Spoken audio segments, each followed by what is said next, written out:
No, you just see this guard walk out. What do they say to her?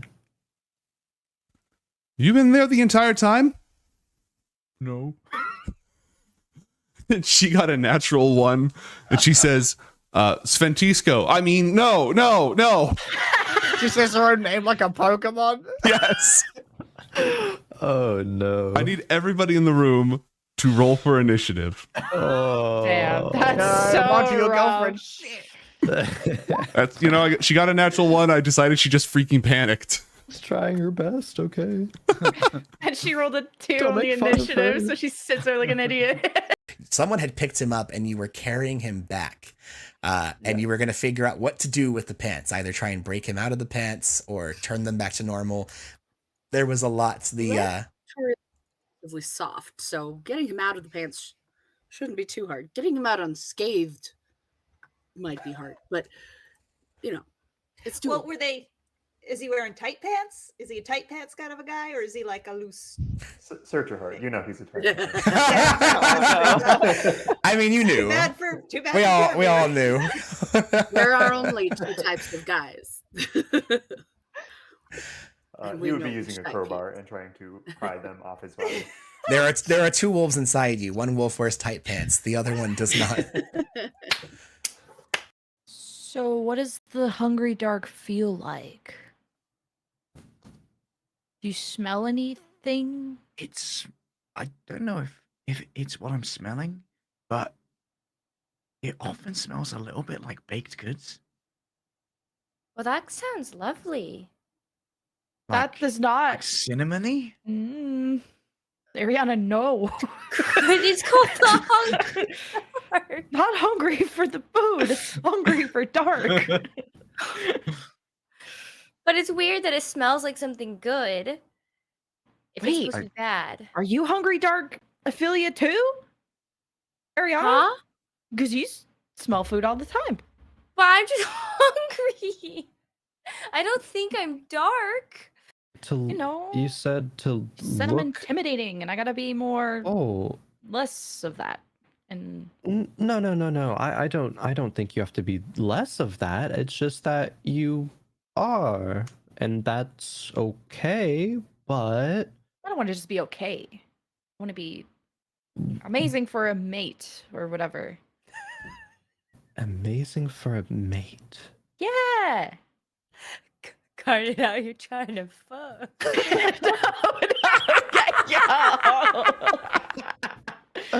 Not that kind of mate. Like a crewmate. A life crewmate. Sus. Like a mate. Wow. You might be about half as capable of taking sword hits as me. But I will say you did a good job making sure we didn't lose the gun. Yolalair does a hearty laugh and he goes, "And you, my friend, are purple," and then immediately falls asleep. But That's also, right. yeah. You're on a bound. You're on a bound. Look, Ariana's out. Balvarex, please take care of her. We'll be taking Mason as payment. He's Yeah, collecting snacks already from the food hall for when she wakes up. Thank you, Balvi. I'll owe you one. Like, as Garnet walks out the door, she'll just be like, "Yeah, we'll just say the drugs came from Balvi." No. Basically going to stand up. No, Balvi, no. I'll make sure that doesn't happen. It's fine. We will. But not. No, won't happen. Garnet. Yes, it's just down the hall. Turns to Hathor, just. How? It's fine. Never mind. It's fine. Ariana will go back and say, "Sig, is Nightshade gonna kill Garnet in this situation?" I've never seen this in my life. That's not a no. I don't know. That's also not a yes. I don't know what to say. That's not helpful. We're dealing with magic we've never experienced before, Ariana. Oh God, Ariana's gonna try to absorb elements. Okay, what element are you absorbing? Dark. Is that on the list of elements you can absorb with the spell? No. Okay. Uh-oh. So they're going to work on an item that will permanently maintain that spell for you, or some other long-term solution. I was gonna say, damn, they trust Athlor to not just pop that shit off like Lord of the Rings style. Yeah, that's a lot of trust in a teenager. Well, they haven't mentioned the fact yet that they're probably going to implant a spike in his heart or something with the effect on it. Yo, Who Chainsaw knows? Man mode.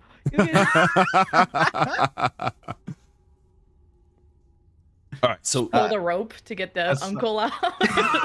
Actual chain Uncle Man.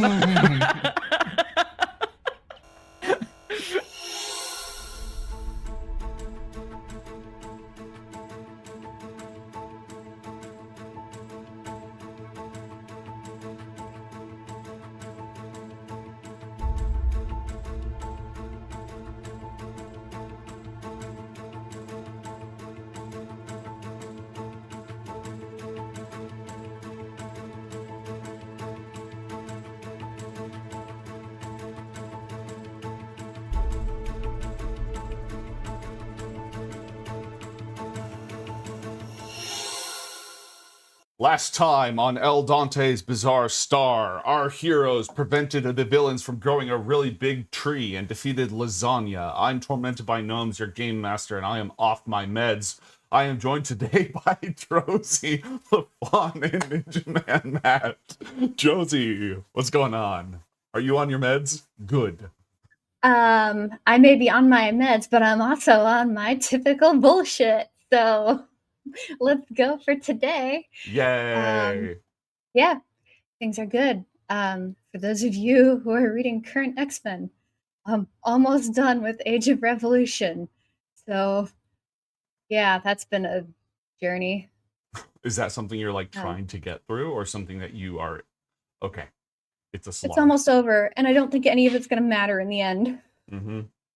It's basically going to be like a dream sequence at the end, I think. I don't know. Comics are great. I love comics.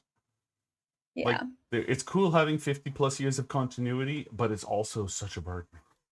I think I have 4 issues left of a 40 comic run. Wow.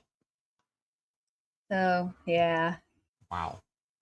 Just kids do drugs. You heard it here first. Speaking of which, LaFawn, how you doing? So normally I don't like do anything with my hair before the show because I'm usually too tired after work. But today I specifically like took a shower because I have to like actually wet my hair to actually comb it. Otherwise it doesn't. That's what I think about having thick curly hair. You actually kind of have to put water in it to do anything with it. Alas, I'm just bringing that up because like I did a lot of work to like look like this today, and I want people to realize that. I have a question, and it's not as facetious as it sounds. Why did you bring that up? Just because I could. Okay, because literally right before you started talking, I was like, wow, LaFawn's hair looks great today. It's because I actually did It something does with look it. very nice. I was just wondering. Usually I show up. I because I put my hair in a bun when I'm working. Because I'm out on the road all day and like there's dust and and it's in my eyes and all that kind of stuff. So I tie it up and then because what happens is the second I tie my hair up, it tangles. Right. Just the curse I have with it. It is what it is. You know all those like commercials with people like taking their hair, like the hairband out of their hair, like waving their hair around. Yeah, that never happens. It literally looks like my like a comic with someone like trying to think of like a cartoon character who that it looks like. Anyway, nothing's coming to mind right now. But I actually have to like go through like a 20-minute process to make it look even somewhat reasonable. So yeah, that's all there was to it. Dude, I get that. Same. Whipping the hairband out and it not working just reminds me of all the people who've tried the Little Mermaid water thing. That doesn't work like you think it's gonna. What do you need in your hair to pull that off? Aside from a certain grade of hair, like magic. If you have like there's certain styles of hair, so mine I believe is 3C. I can't remember all of them because I don't I don't want to keep that in my head. That's too much information. Right. If you have like fine, thin hair, I think it'll work. Mhm. The second there's like any volume to it whatsoever, it stops working. So yeah. So your hair has to be very, very quiet. Got it. Matt, what's up? I think Lafon's hair doesn't just look cool; it looks ravishing almost always. And I find it not just bizarre, but frankly insulting that you would allow Drowsy to tell kids to have drugs and then question why he brings up his hair. Just gonna put that out there. No. I was just seeing if we had No, something. you can't save this. You can't save this. Yes, I can. Go to your Yes, I corner. can. Enjoy I your had an failure. experience where I was like, wow, I was already cognizant of his hair, and I was wondering if we had a shared experience, Matt. It was a moment of connection with another human being that didn't require drugs. I was gonna say, you know what else? You're getting canceled. There's nothing you can do to save this. I apologize. Finally, I'm free. No, I'm doing good. I'm enjoying the fact that my friends look fabulous as always, except Joe. But you know, you do your best. Mhm. So I appreciate you for really showing don't. up.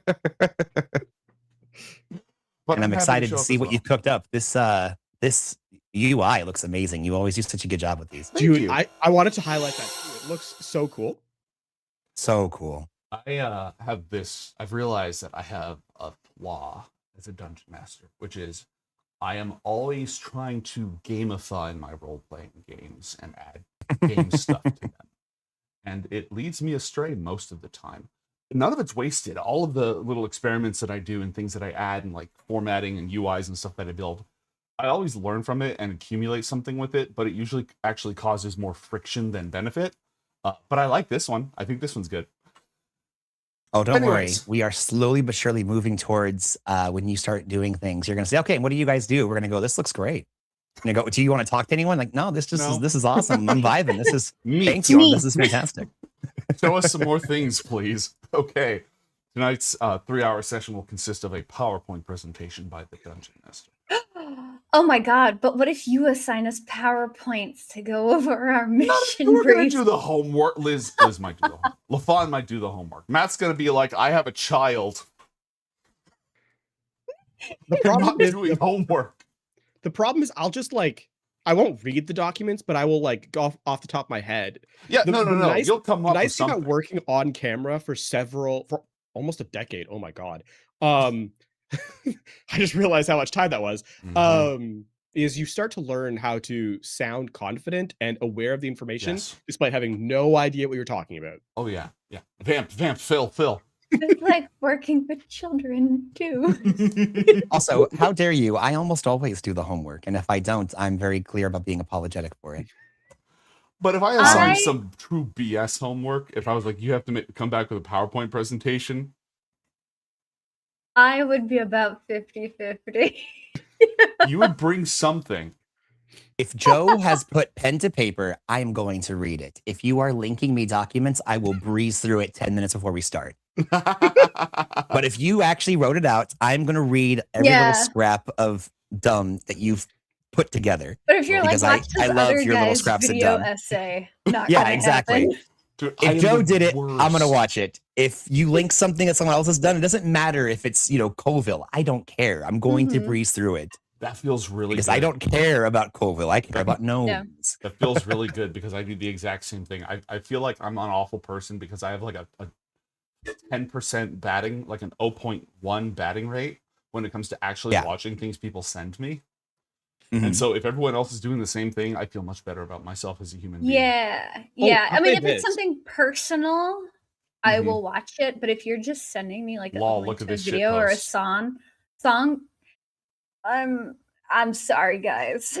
I know who knows me as a person based on if they send me podcasts or not.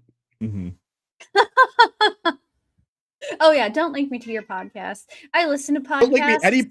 Don't link me to any podcast. I do not want to listen to it. No, I thought you were making a joke. Do people actually do that? Because I don't think I've ever sent someone nor ever received a podcast from someone, because that sounds crazy. I've heard people talk about their podcast, or they've talked about a podcast they like.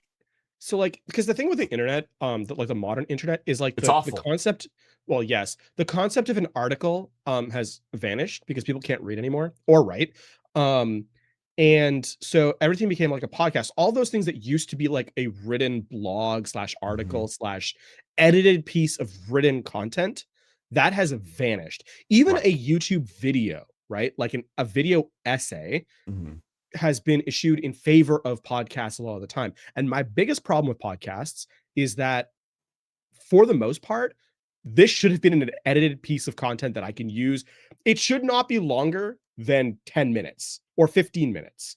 And if it's a written piece of media, it should not have been longer than like 6 or 7 pages. It does not need to be a 2-hour podcast. Stay tuned for the next 2 hours and 15 minutes of content, by the way, folks, right here on Castles and Castles. LaFawn, I think you and I go to very different corners of the internet. I find a lot of articles. I find a lot of things that are in text-based formats. So I listen to like a lot of history podcasts, which is like an hour and a half. Yeah. And it's because like a lot of what I'm doing, first of all, I can't sit down and watch 2 hours of it's really hard for me to sit and watch anything at all, ever. It's also, if I'm reading something, I have to be reading it. So a lot of like history stuff or like entertainment is through my ear holes. So I do a lot of like the indie podcasts and stuff because that's really the only way I can consume non-written entertainment. Because I can be doing other stuff while I'm enjoying it. But I also agree there are too many white men with podcasts. Actual plays are like the one silo I carve out because it is very unique to this medium. Yeah. But aside from that, and Matt, yeah, there are still a lot of things that are written, but there are, especially in the tech space, a lot of it has transitioned to the top results when you search, leaving even before the AI shitification of Google search, even before Google got like really, really bad, video results tended to come up before articles. Yeah. Now, I'm with that content's out there, but the algorithm likes to serve the other stuff first. And people who are looking to create easy content that has gone from written to video to audio only. Yeah, I've actually been very, very, very miffed now that you bring that up. There used to be, gosh, especially within my household, I'm known as like the guy who Googles things. Like whenever someone has a question, it's like, oh, I wonder about this. And I'm like, we have, the world at our fingertips. You need but ask and, look it up and it will be there. And within the last, especially year, but like year and a half or so, when you Google a thing, it's not entirely shit, but you have to really sift through it. It's like you used to be able to just go and it'd be like almost like going into like a store and you could just peruse the cabinets of curiosities with knowledge. And there would be like little, like you were saying, the videos would pop up, you kind of like push through that and like, okay, let me find the esoteric knowledge I'm looking for. And now you walk into a store and this little like, fake robot comes up and goes, hi there. I heard you're looking for this. I think I can help you with that. And it used to be like, oh, very, very obvious that like that's what it was, and you can just go here, move aside. Let me just get to the real thing. Right. I actually know what the Dewey Decimal System works. Let me cook. But now you really have to go quite a ways because it's like all the stuff it's showing you is like, hey, this is like the answer, and you're like, oh, that looks great, and then you like look, and it's like, oh yeah, this is like an AI thing. This is like it's like oh, we're summarizing the first 10 pages of like what you could commonly be looking for. You are doing the thing I am trying to do because I know how to actually do it. Stop. So here's the funny part. Wrong and badly. And so that's the thing. At first I was like, okay, this is bad. And I would go looking for it. And then the more I was using it, I was like, you know what? This thing is like actually more often than not, mostly right. And I would kind of go like, oh, let me breeze through that. And if there's something that I was like, I'm not sure about that, I would look through, and I actually spent a long time where it's like, hey, did we get something wrong? Correct us. And I would send in things saying, hey, actually, Zuko was, from the Fire Nation, not the Air Nomads, and stuff like that, where it's like, this is very wrong. Or if I looked up a question and it would bring up the answer, and I'm like, I don't think that's it at all. Then I would go looking for the video to find it from and go, yeah, on this page of this thing, whatever, you have this thing completely ass backwards. And for a while I did that. Now I'm kind of over that, and I mostly just go peruse it. And if it comes up, I'm like, yeah, that looks about right. I'll trust that. Or if I go, nah, that seems very wrong, then I'll go on a more deep dive. But it is very annoying how you used to be able to be much more diligent about let me go find the article, or like Levon was saying, the video that I need in order to get to the Primary bottom of source. this. Give me the primary And now, source. and now it is very difficult to be able to actually do that, which is annoying. Other than work, I keep one of these bad boys on me Mhm. because when people ask me questions What is that? that I don't know, it's a field notebook. So it's just Oh, a place to okay. write things. Yes, goody. So when people ask me questions, no matter where I am, because I get a lot of that with people I work with and outreach events and all that, but I don't know the answer to, and I would like to know the answer to. If I look it up and the first result under the stupid AI bullshit is not from a source I trust, I will tell them requires more research, and I will write it down in that notebook so that I can go back and actually look, And look for for it. Yeah. the real primary Mhm. source answer. Just give me the Wikipedia page. Like, literally, I can go to the Yeah. sources at the bottom. I can go to the sources at the bottom. Just give me the page.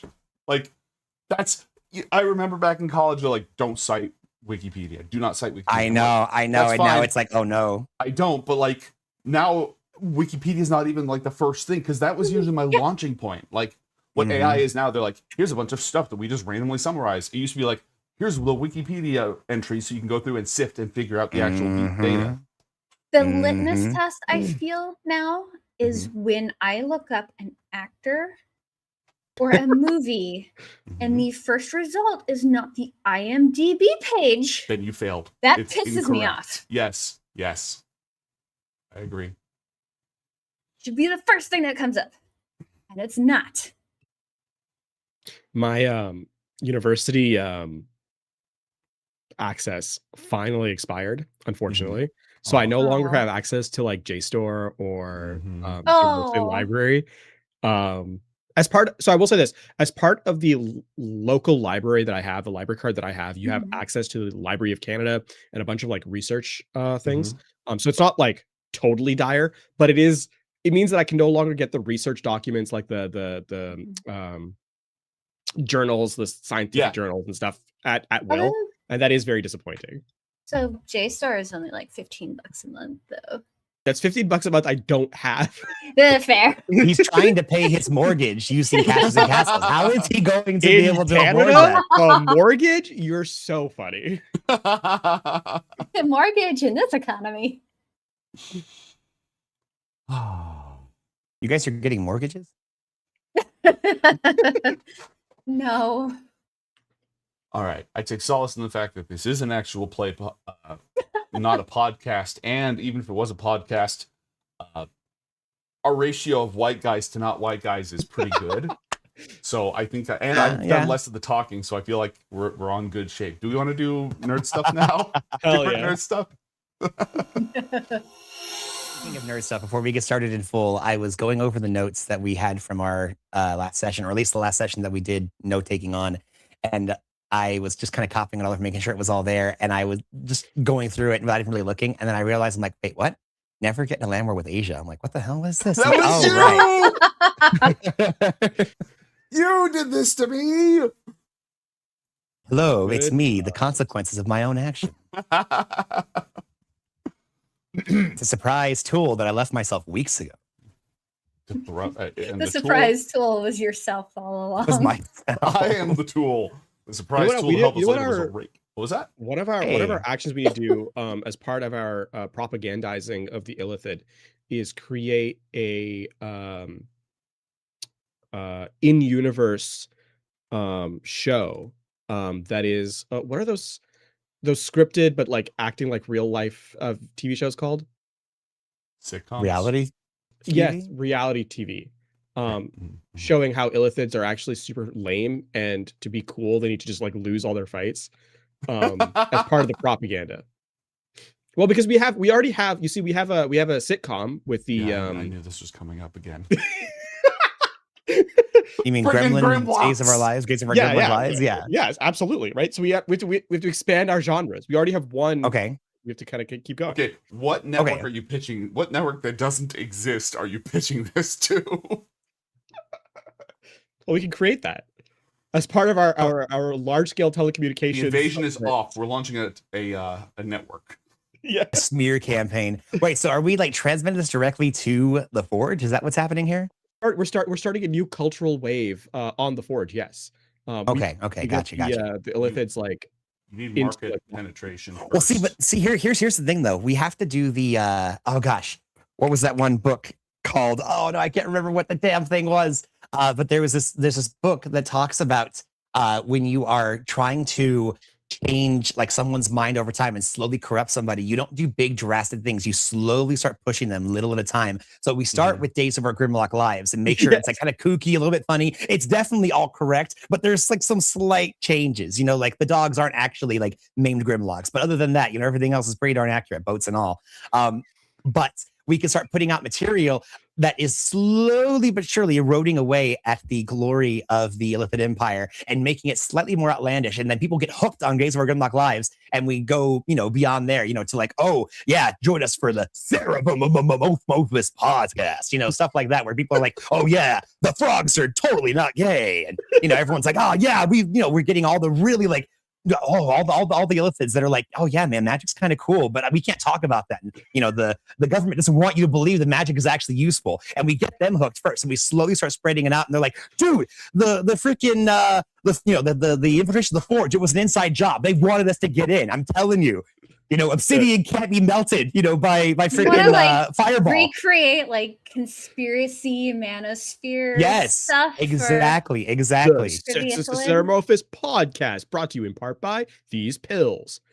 And then we the piece de resistance, we end up leaking these secret documents that talk about how the elder brains are eating the tadpoles of all of the all the newly minted pools, brine pools, and they're like, oh my gosh, this is crazy. Yeah, but then the elder brains are just going to start a war to keep the whole thing on lock. You know what I mean? They're already in a war, so they start another war. Exactly. No, like, dude, we could be spreading our glorious empire. Instead, we're going to war with elves. What the hell, man? This is ridiculous. What do we have to roll for this? 6 cylinders next to my temple. That's what you have to roll.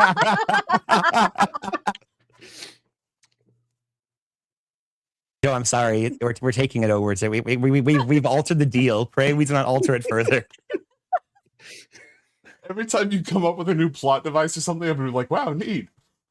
Rosie already said she was on her bullshit today, so you had to be ready for this. You've been sufficiently warned. Imagine all of the secrets that LaFawn has been hiding inside of their hair. You're not even ready for what we're about to unfurl on you. I've been by myself all day with no one to torment. Okay, all right. And I'd like to thank everybody for joining us. Be sure to check out our sponsor, supplements that totally aren't sawdust pills, and we will see all of you next time. Bye-bye. Ring that bell, smash that like button. I'm just stuck on what the illithid pun version of Alex Jones and Joe Rogan are going to be. Like, I haven't come up with any good wordplay for those two yet. Don't worry, we'll be thinking about it. And in the meantime, I'll have a wordplay weird. is beneath us. As Illithids, we don't engage in such foolishness. That's for the humans. Okay, illithids don't, but I do. No, I know. I'm not saying that you're wrong for it. I'm just saying that here's an excuse for give you more time. It doesn't really translate into the native qualith, you know? Yeah. They just wiggle their fingers a little bit. Mm-hmm. Or tentacles, I guess? Yes. Phalanges. They prefer phalanges. Does the phalange have You'll pardon me if I don't refer to the Illithid by the names they want. Whoa. You're one of those. You're a humanoid supporter. Listen, it's my first time, okay? I get an opportunity. Okay, do you know Amygdala Jones? Amygdala. I thought you were going with Osmosis Jones there. There's like, it took my brain a moment to jump over. I'll say that the only critique I have for that name is that gives too much intelligence to the real Alex Jones as a pun. So, but isn't the amygdala the like fear center of the brain? Like the serpent brain? Yeah, I think it is. I just meant more that he wouldn't know what that word is. Okay, yes. Fair. It's too clever of a joke it's for like, Alex even Jones though it's apropos. It's yeah, exactly. No, the joke is good. The joke is good and clever. That's not the therefore problem I have with it. unacceptable. Yeah, that the problem is that it's too good and clever for this particular individual. Yeah.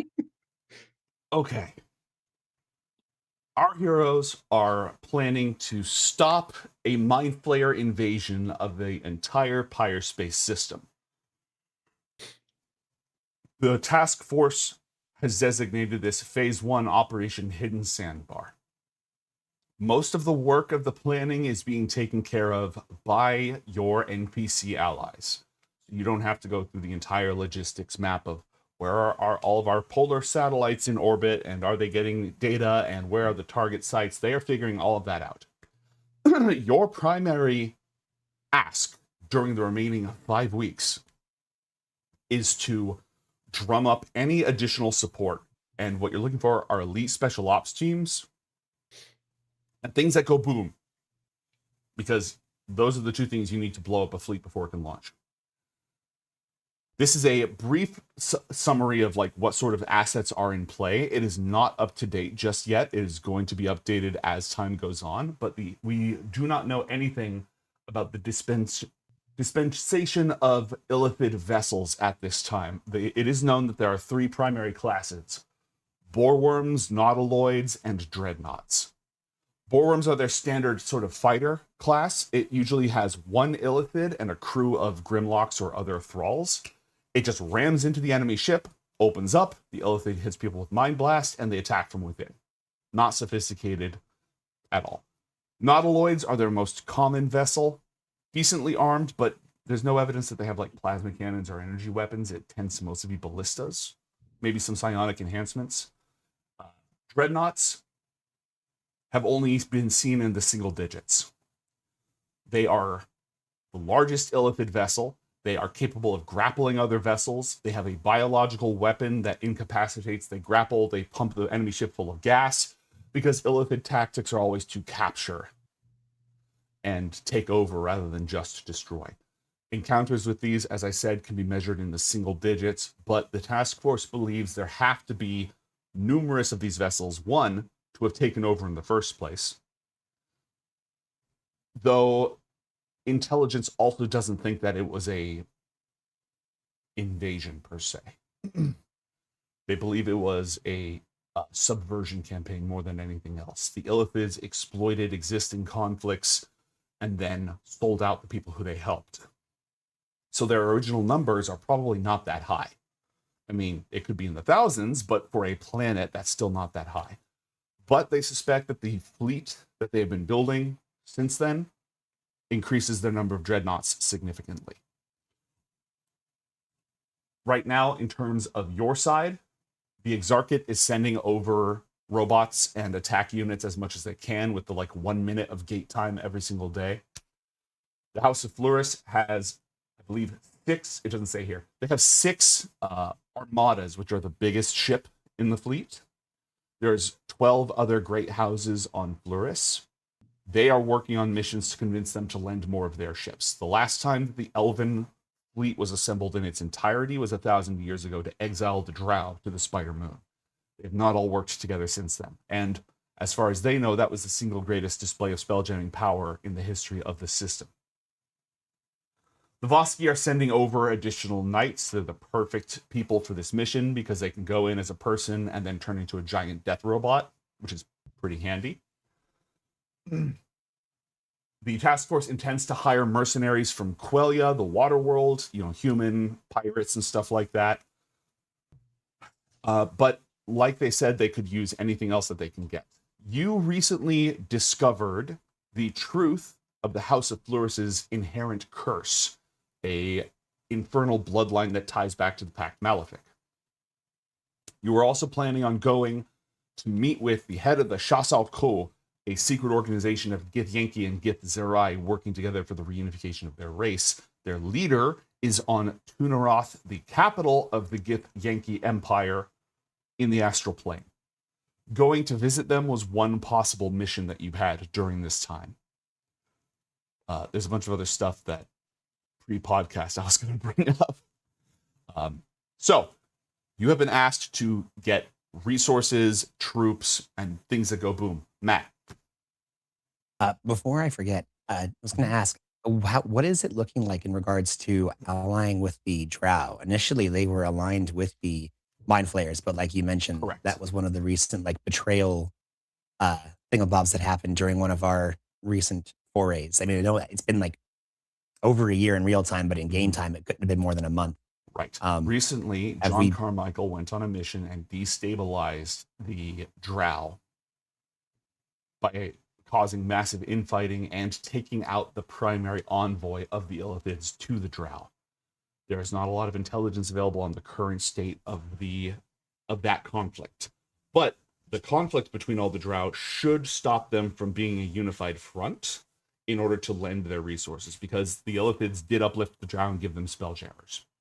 So right now, John, that is an unknown, but it is a factor. Zuniel, the now Drider advisor to King in Dogolod, is pursuing that angle. Even if they can't get like the entire Spider Moon, Zuniel believes that if they make a deal to shift the balance of power even further and like take one Drow house and help them take over their city, their thing, they could get something out of that. It's a devil's bargain, but because I know that one of the avenues we were going to pursue was speaking with King and Zogolod, since he has already been working with a Drow, would be to about, because I think that having them be and continue their exile, why would they want to help them? But if they could return to Perianth and be no longer exiled onto the Spider Moon, but then return back to their home planet with their people, they would likely be far more willing to lend their aid and to be able to prove their through heroism and help with this campaign to free the Forge. That would be a most excellent way to earn the trust of their brethren again. So that would be really hard to sell to the rest of the Elven families, the rest of the Elven kingdoms. Basically, you'll need to focus on one of two paths. Either trying to get like all or as many of the Elven kingdoms to work together to contribute their forces, or sell them on letting the Drow back onto the home world.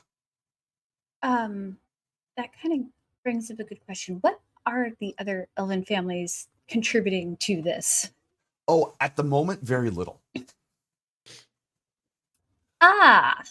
Now, again, you can pursue that as what you want to focus on, but it is also something that the task force is spending diplomatic capital on.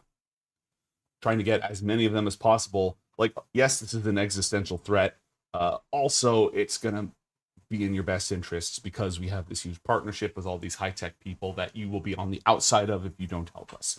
So, I mean, the thing is, they're already on the outside looking. Like them dragging their feet means that they're behind on every front. Mm-hmm.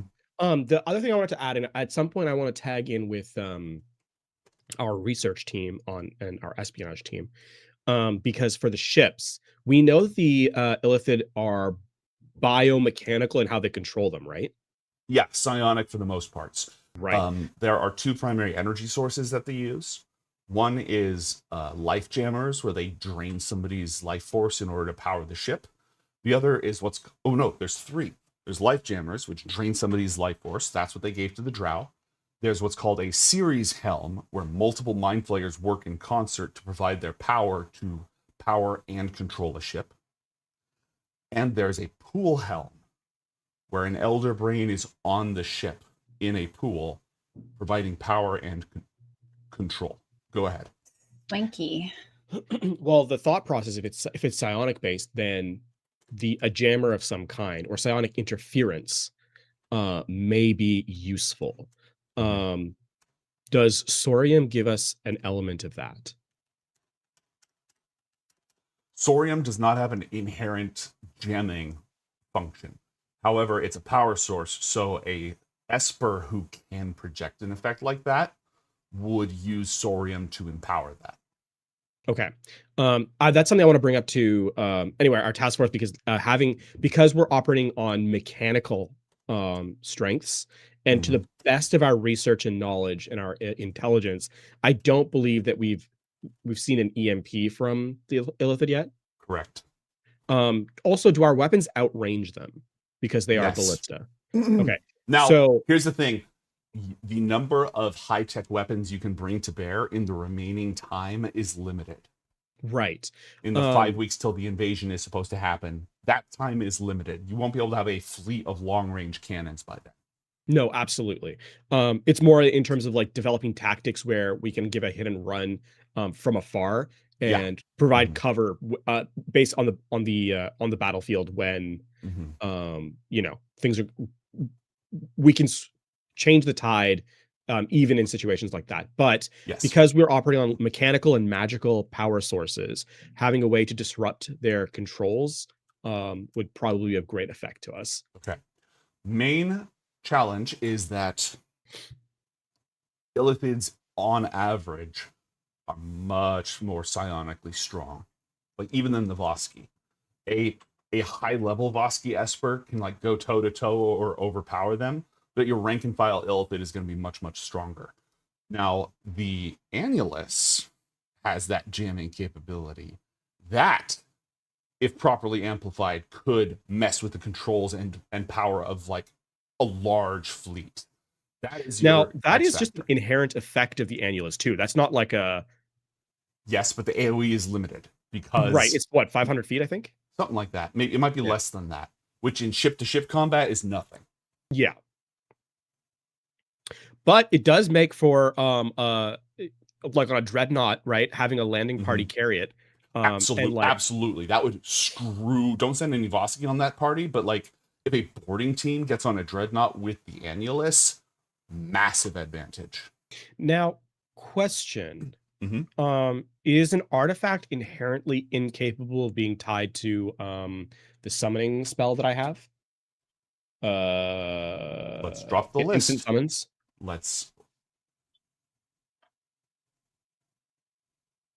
I know it's an expensive spell, but the Annulus is also worth it. This does not say that it cannot target an artifact. It does not say anything about the item's magical properties. And Dispel Magic would not work on this because it is a mad science spell. Right. Well, spell, but you know what I mean. Yeah. Effect. Yes. Okay. Yeah. Okay, cool. I will beg for the what do you call it? Resources from the task force to apply it to the Annulus because I think this is worth it. No, you don't have to beg for that. The Annulus is a priority. Like they built the most expensive ship in the history of any of these cultures to get the Annulus. So, yeah, what is that? 1,000 gold sapphire? Sure, you can have that. Cool. I just want you to remember to do that right off the top so that in case something happens, we don't we don't forget it. Cool. Now, if someone's holding it, it's still, which is still not. I mean, could be worse. Cool. That's basically everything I had off the top from myself. So I'm back to the. Yes, and remember you found out about Abamarin, this fallen apostate angel who set up the deal on Verdura. I don't know if you want to do anything about that in the next 5 weeks, aside from just try to give Indogalad continued life support to the genetic purification spell on loop so that he can continue being a little bit better off than usual. I mean, how long is it on average lasting the spell? Like a week? Yeah, like a week. Okay, cool. Then I think unless the rest of my compatriots have anything they specifically want to target there, I'll do it like on a Sunday when we're not, or something like that. Like whenever the least amount of work needs to be done, so I have access to my spell slots the rest of the time. Okay.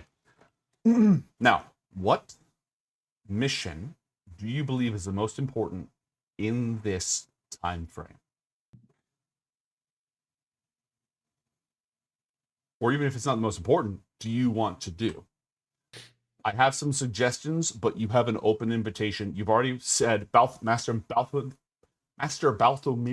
of the Githzerai has already committed a Githzerai strike team to your operation. There could be more help if you can strike a deal with Zetcher. I think that would be a good way to go. We also have investigating the roots of the tree. Yes. If we think that would be helpful. We have following the Drow Spider Moon deal. What else?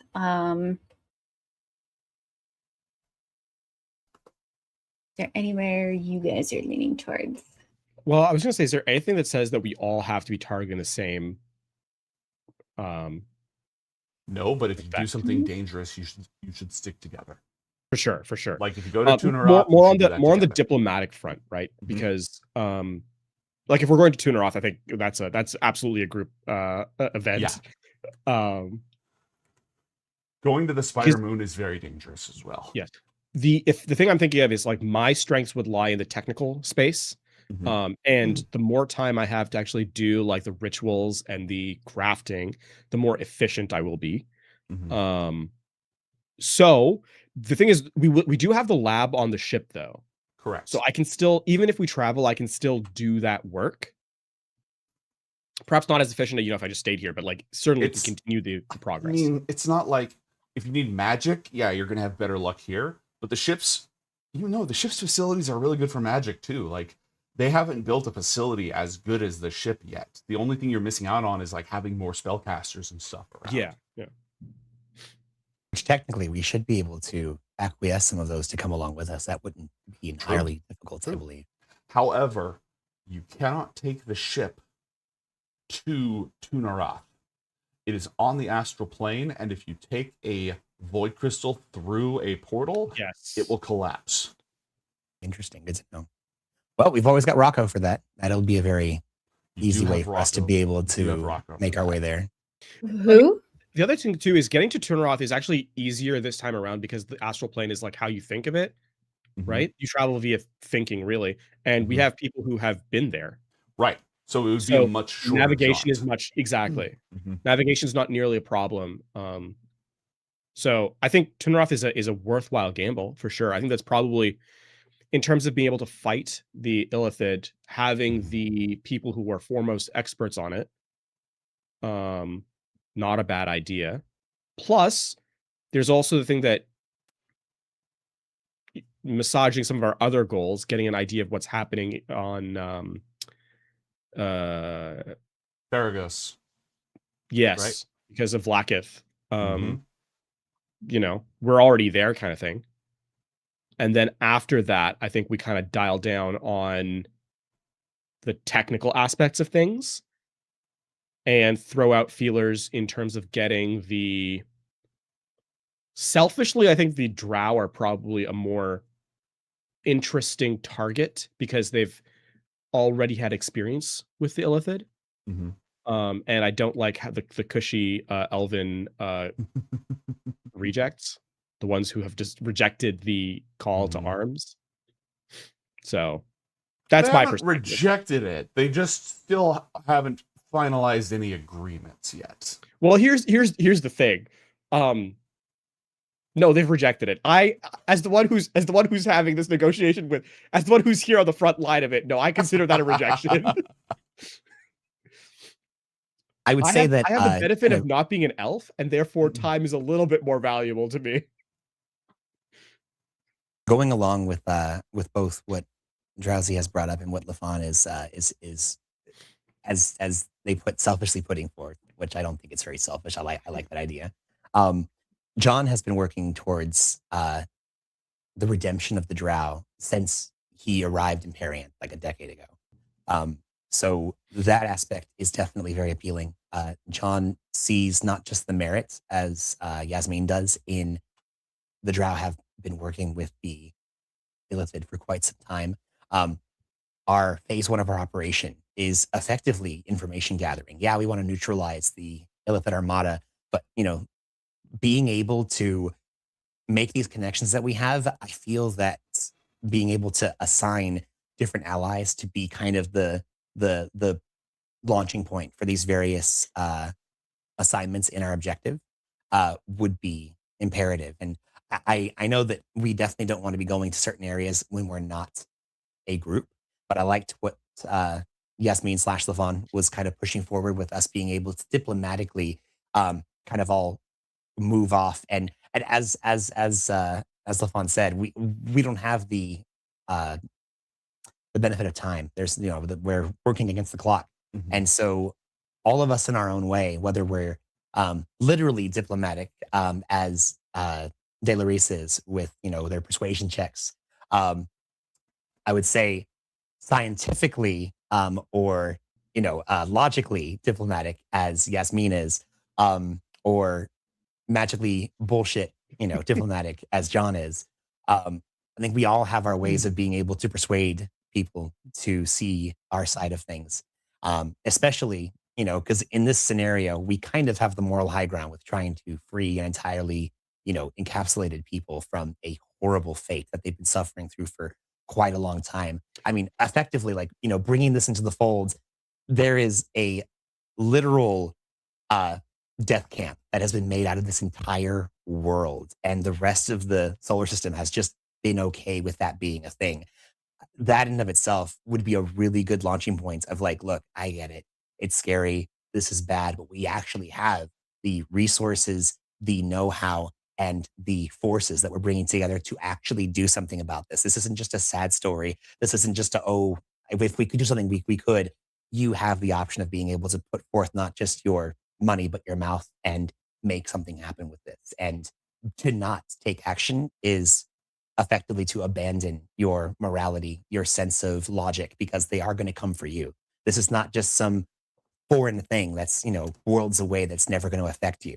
Though all of these different planets are separated by incredible amounts of space, spelljammers have made them all neighbors. And this is an enemy that is not across the universe. It is a door or two down, and they're coming for you. And if you don't do something about it, you are eventually going to be one of those. Again, if you don't help those that need your help, eventually who's there to help you when you need it?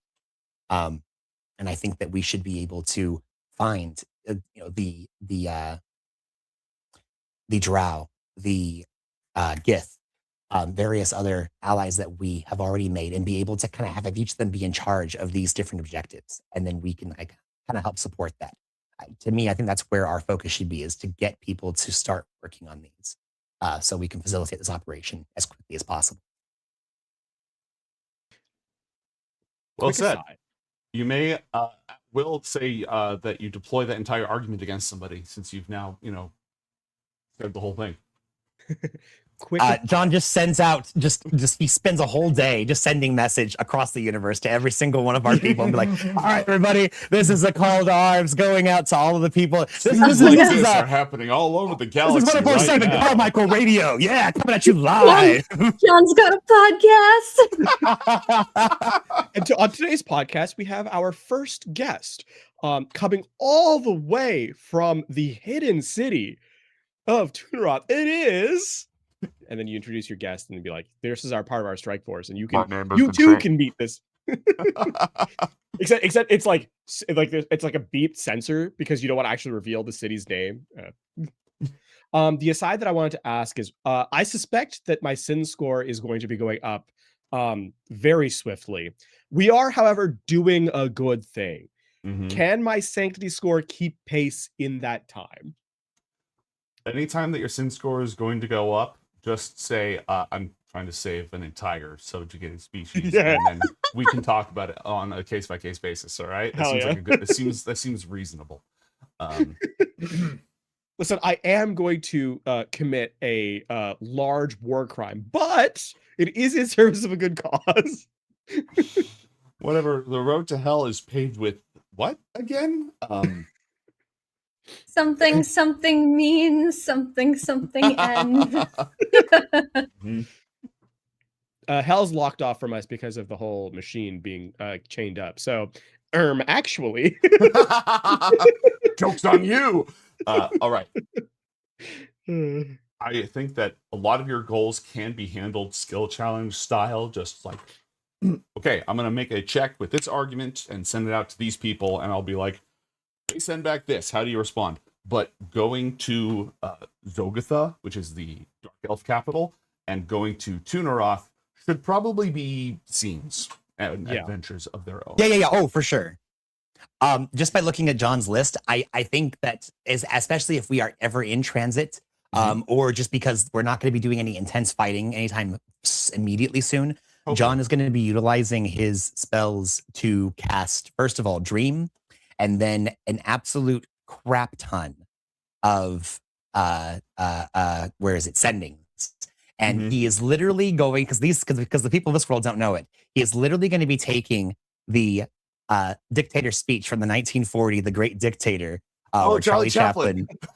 And he is going to supplement. And again, he's going to kind of take it and like twist it to make sure that it's not just like, oh yeah, look at John yucking over here. He's actually going to be using this really impressive and inspiring bit of fiction, because John's whole thing is about kind of applying the media that he was exposed to during his time on Earth and kind of readjusting it. Kind of like, there was that movie where it's like, hey, what if the Beatles never existed? But this one guy remembers the Beatles and he becomes a famous musician because those songs are freaking, fantastic and yada yada. So he's going to be pulling one of those. He's going to basically every being that they've encountered or that want to speak to that can dream, he is going to be making this absolutely incredible. And if Yasmin and Dolores want to, join them in this dream to kind of help make it even better, we can make this really just impressive, bombastic, and thrilling dream for all these people to be able to experience this. And then anyone who doesn't, like the elves, he's literally just going to be doing like just ascending of this very empowered, just 25 words at a time,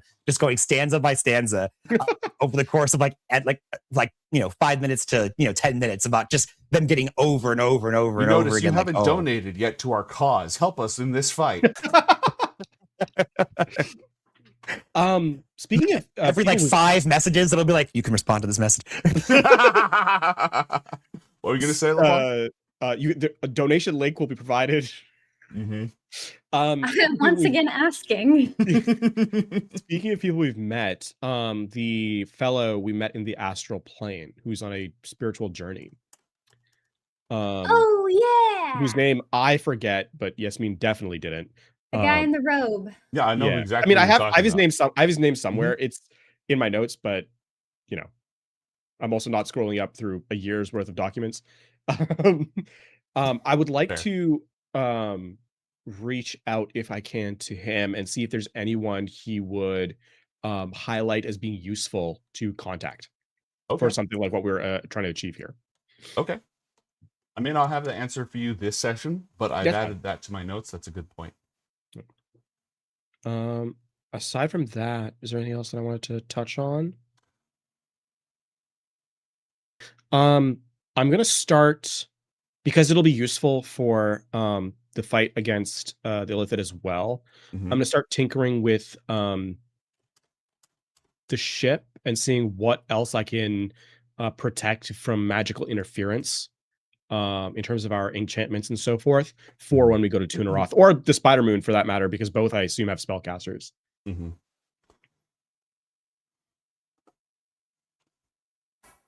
Actually, Yasmin, I believe that your unique methodology could be useful and applied to systems like the Arcane Cannon on board this ship.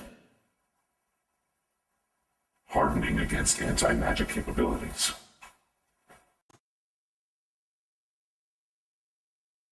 My thought process is, I realize that Tunaroth is not applicable here. The Spider Moon would be, but Tunaroth, not Tunaroth, the Hidden City. Anyway, the point being, that's in the astral plane. That's not what I'm. Yes, it's Tunaroth is in the astral plane. Okay. Cool. But for the Spider Moon and obviously other encounters, Gnosis, I think, or I guess, which one am I talking to? Gnosis or Exarch? Gnosis. Exarch has very limited contact here. Cool. My thought process is that we've translated the Arcane Cannon as a sort of script magnifier. If we can inject lines of code into the Arcane Cannon with basically translate the anti-magic nullification of my work as essentially code to interpret through, that might be useful. That might be the most efficient way of handling it here. Your methodology is less of a countermeasure and more of a completely different approach that renders the traditional countermeasures void. It may require replacing pieces and complex machinery and parts. I believe it would still be worth it, and I'll start working on a model if you can share some of your methodology with me. I'll present some possible solutions. Let's get it done. On this, I will send Gnosis redacted notes in the sense that meaning specifically that I'm blocking any of the evil stuff from my spell casting.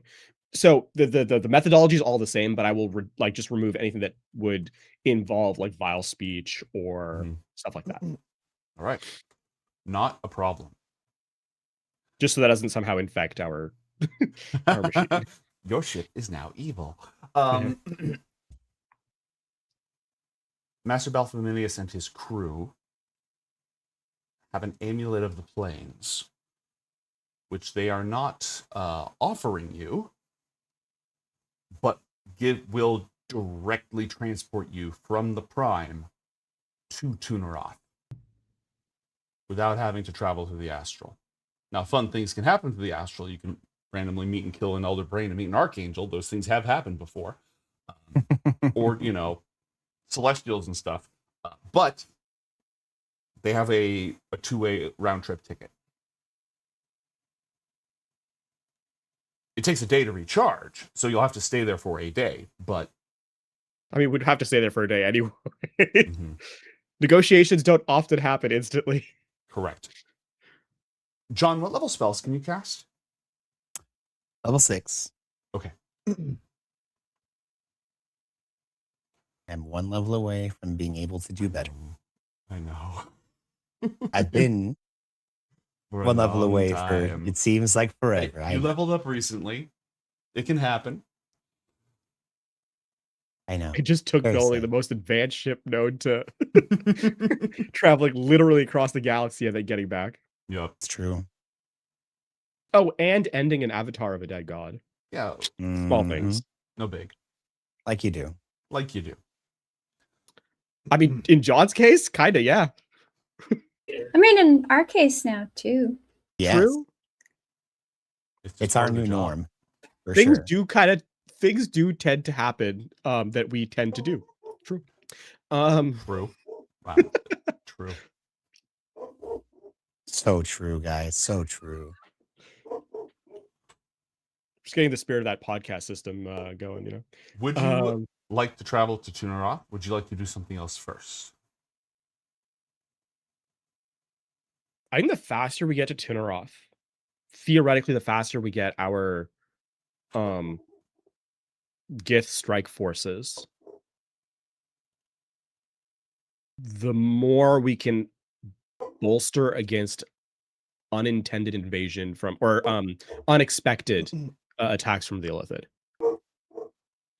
I suspect that the Gith will give us the best response team should an Illithid like skirmish happen. Because they are the plus in terms of teaching how to deal with Illithid tactics, they would be the most efficient in, practice makes the best teacher after all.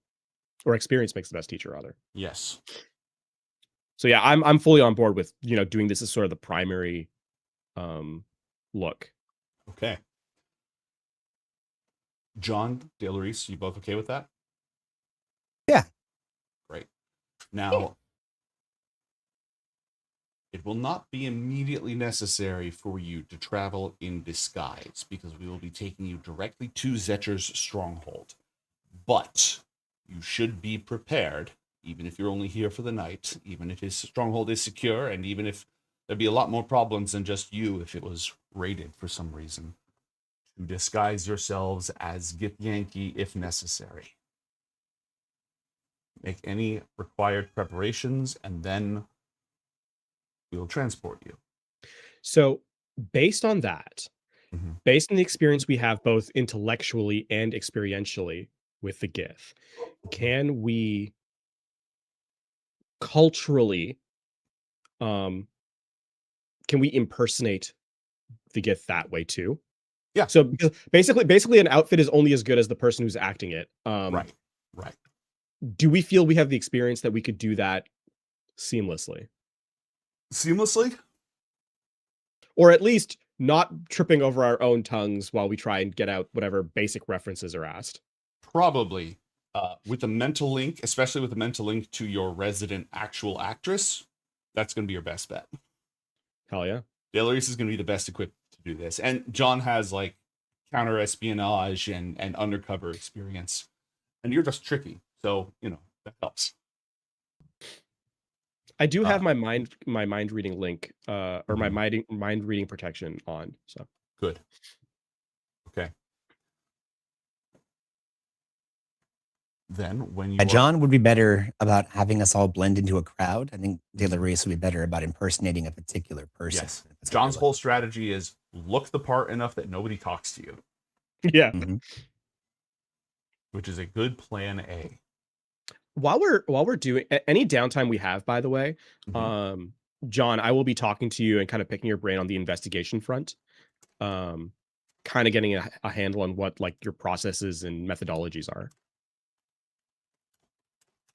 John will be very, very helpful with that. Matt will be somewhat helpful with that. Yeah, that's the same way that De La Reese was investigating the Gestalt wizard, I think you were doing. Investigator Oz is that's the pathway there. I love how you're each taking like half the skill set and you're just like branching out. That's fantastic. Yeah.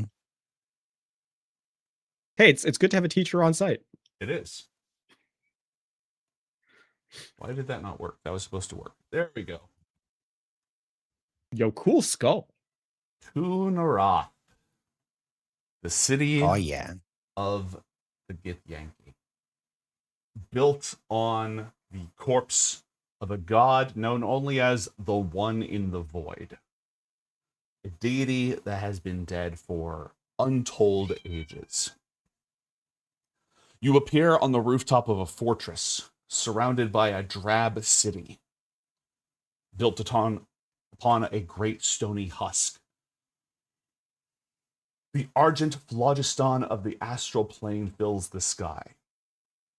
In a courtyard at the base of the fortress, scores of Githyanki soldiers march in perfect formation, barking vile epithets about their enemies. Roof guards lead you down into the bowels of the stronghold to a circular chamber with a vaulted ceiling and tile mosaic on the floor, depicting a massive, fearsome red dragon. War banners hang on the gray slate walls. In the middle of the room stand two figures, a Githyanki warrior clad in black armor with a black raven perched on his right shoulder, and a Githyanki wizard dressed in vermilion robes adorned with black symbols. Oh, I don't remember if I said that the warrior has one of his eyes has been replaced with a black gemstone as well. Ooh. Do we recognize what that is? What it is? Yeah. Let's see. Basically, is this like a replacement eye as like a prosthetic, or is it Roll an Arcana check. Cool. Or is it like me who took my eyes out on purpose to make them better? It's only the one eye. It's only the one eye. I mean, you could do that. 22. That is a bad roll, actually. Mid-F. Say again? I said your roll. It was mid-F. Yeah. This is an enchanted Eye of Fear. It does exactly what it says on the tin. It's also pretty obvious that his gear is heavily enchanted, and he wields on his back the quintessential silver sword of the Githyanki, which once drawn turns into a column of liquid that is capable of separating astral travelers from their bodies from their souls. When you physically travel to the astral, you of course risk life and limb. Powerful spellcasters can do astral projection, sending only their spirits And if their spirit form is destroyed in combat, it simply reunites with their body, like dreams. A silver sword can cut the normally intangible silver cord that connects a astral form to the body, sending their soul loose and basically killing them. They're also just really good magical weapons in general.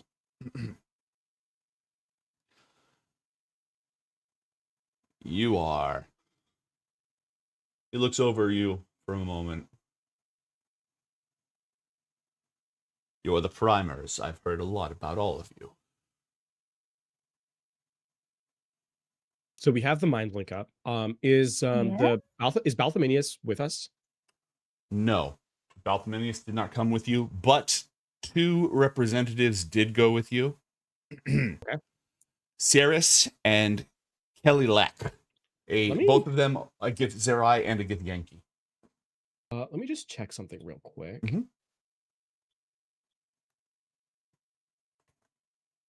So astral plane is another plane of existence and therefore would not qualify for the telepathic bond, or across it rather. Correct. But within the plane, we're fine. Correct. If Balthominius trusts these 2, and I would get this confirmation before we left, obviously, because this is when I would do it. Like fully trust them, that I would include them in the mind link. We are, of course, communicating as such.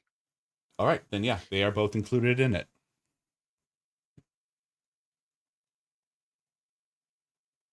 So wait, what did they call us? The primers? Primers. Prime material plane dwellers. It's not necessarily a derogative. It could be, but Could not be. in this instance. Correct. In this case, he couldn't statement call of you fact. humans because that was not sufficiently inclusive, so he changed his phraseology. Humans. Humans. There's only one human here. That's why he didn't say that word. I mean, I guess I'm technically half human, but Bipeds. Ah, my fellow bipedal life forms. Yeah, but then you'd start the problem is that you'd start including Githyanki in that, and that's too big. Anyway. Well, for his purposes, it is not. I mean, he could have just went with "How you do, fellow kids." That would have been easy. He doesn't. But again, we have an elf with us. Who knows how old they are? Also true. Also true. Oh, he's doing the Doing high it school first. thing where he's calling everyone kid, regardless of how actually old they are. Sure. Primers. Is there anything that our escorts are thinking to us or informing of us that we should be aware of? Not at this time. They seem to trust Zetcher as well. Okay. They'll answer questions, but they didn't like. Now, before you go in, make sure you don't talk about cheese. He hates cheese or anything like that. Sure. Yeah, I will defer to De La Reese on this one. You're you're literally the expert in terms of studying Githyanki, or Githzerai, but Well, she studied Githyanki as well, but she's also studied, I'm gonna guess, cats. Yeah. Which is why she just had to step away. I mean, John, is there anything? Is he waiting for a response? Yeah, Sorry, he just addressed all of you. He hasn't said anything else yet. I think culturally God, we would I'm have so had sorry. no. Totally are. Culturally, is there any response that is inappropriate here? Not really. And he is a cultural anomaly anyways, because he's half the culture the Githyanki is built on. We hate the Githzerai, and he doesn't really fall in there. So if you're like, so those Zerai, get a load of them, exactly. huh? Welcome, fellow spiller of Githzerai guts. That's like they have like a phrase that's 2 words that means all of that. By the way, did you know you're originally human? Imagine just leading with that. Rock up and be Might like, as yo. well roll a nat 1. Hey, what's up, fellow humans? Human and human derivatives. We are equally as human, you and I. Search your feelings. You know it to be true. Truly the most evil thing I've ever done. No. So is Tuneroth meant to look like the hilt of a lightsaber or like a weird looking illithid bug thing? It is a 6-armed dead god. When gods die, not all gods, but when many gods die, their bodies become rocks, giant stone corpses in the astral plane. Whoever this deity is, they at one point had 6 arms. Okay, cool. Cool. God, I wish I had Legends lore so badly. So those were My- boobs, not eyes. I understand. Correct. I this was guy's just going to rocking like a say, 12 my pack. zoomed in view, like my default Enhance. view, looked like a very interesting chest. Got a like either that's the chest or we've got a 12 pack down here. Yeah. Oh yeah. I think the numbering there. Yeah, I see what you're going with that. I think in this, I think the responding with like a curt greeting or like response to a greeting is probably what we lead with. Yeah. Yeah. And we want them to like us, right? I think very much opening the floor to like hearing more from them rather than promising anything off the rip. Just because I want to make sure I'm not, because I'm seeing where we're at right now. It says that they are sitting at the stronghold. We are currently in the stronghold. We're not just like mingling out in public. Okay, You are good. in the stronghold. How were we like spirited into the city, or were we under The alien disguise? of the planes dropped you on the roof of his stronghold. Okay, perfect. Easy. Okay, Easy Correct. peasy. Yeah, high level magic. love it. Fantastic. Did we make sure that we prepared? Just are we supposed to be entering disguised, or we're not worrying about You're that? supposed to be prepared to disguise yourself if necessary. If necessary. Okay, understandable. The intention is you will stay in Did the stronghold Homeboy the get my entire time. dream? Did who get yours? Did Homeboy get my dream message? Did you want him to be on the list? Yeah. Okay. Yeah, we're all the people that we want to do these clandestine meetings with. They should be getting very guilt-filled, morally obligated dreams. Roll an pushing them insight check, towards- please. Yeah, absolutely. I love those. John over here gaslight gatekeep girl bossing. That's right. What the hell is that? I was like, Hold should on. that be a 27 or a 15? Hold on. Oh, it's adding all my shit. Hold on. I did not mean to add all my shit. It should in fact be a 15. It should not be adding all my shit. All right. I was wondering what the hell was happening. Well, there. the missing eye doesn't help, but it's hard to get a read on whether or not he's moved at this time. Who is the other person that is there in attendance with them? Are you asking that? Because you don't recognize this person. That's why I got a 15. I'm John. Like it looks at the eyes, like kind of like trying to read them, and then just like can't stop looking at this individual here. Have we ever seen them before? No. Okay, hold on. They're also John's gifts, trying to- right? Like these are John both- wants to get a read on Yeah, them, so he yes. gets very distracted as he's kind of like getting getting a read on their actual host. He wants to kind of figure out who this is. Is this someone who Okay. is more important, less important, on the same wavelength? Like what's their deal? What is They are John s- getting out of this person? This person is standing quietly. They are behind him and off to Behind, the okay. side, Okay. implying that either they are deferring to him or that he is more important or just taking point in this conversation. Dressed as a wizard in red robes, and just being a very, in terms of posture, like very, very strong posture. Not like, but just like carrying themselves very, very quietly, confidently. Okay. Do they look like they are anxious at all, or are they pretty at ease? No, Know what? they don't look anxious at all. Okay. Just no. Fuck you. I have no idea. The real Gith answer was there all along. Yep, exactly.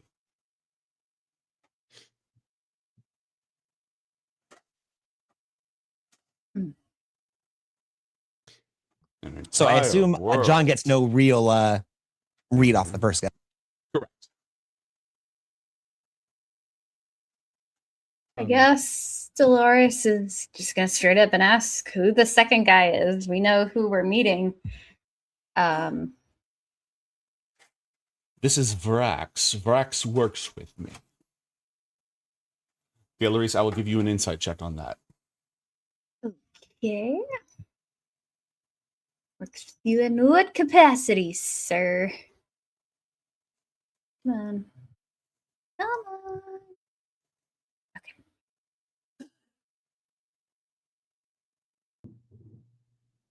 9.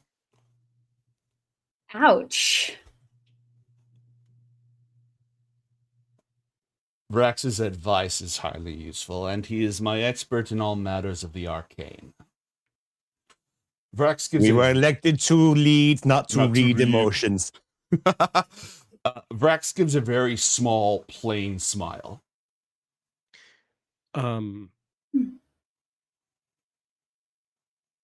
I know it to be crass to jump immediately into the object of our reason for being here, but time I'd rather is not not our stand on ceremony.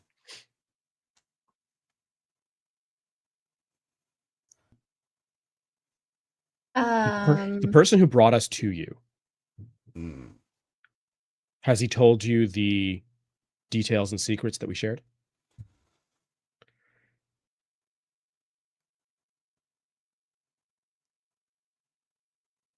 Roll an insight check, please, Yasmin. Unfortunately, everyone expect a failure here. Hey, they both bombed out, which means that, part of the cards should be a 13. I have a +1. Like, this is not my strength. An entire world in the thrall of the guy. And he might have mentioned something about you visiting their old capital, that's a hell of a story. If anyone else had told me, I wouldn't have believed them. I'm even led to believe that you have some previous experience in the field of deicide. A pinch. We killed one. You can't just have one, so we're looking for our next big thing. Well, I hate to disappoint you, but the object of my current proposition isn't ripe yet. But all things considered, I'd like to take care of things before she is. Agreed. Then again, it was the shadow of a dead god that you killed, so destroying something that hasn't achieved deityhood yet should be along the same lines, don't you think? Oh yeah, we've leveled up since then. So. Good.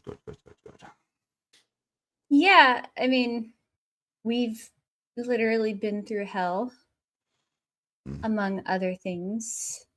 As one does. Obviously, with our time constraint, we cannot take care of our Blackest problem until we've taken care of our Illithid problem.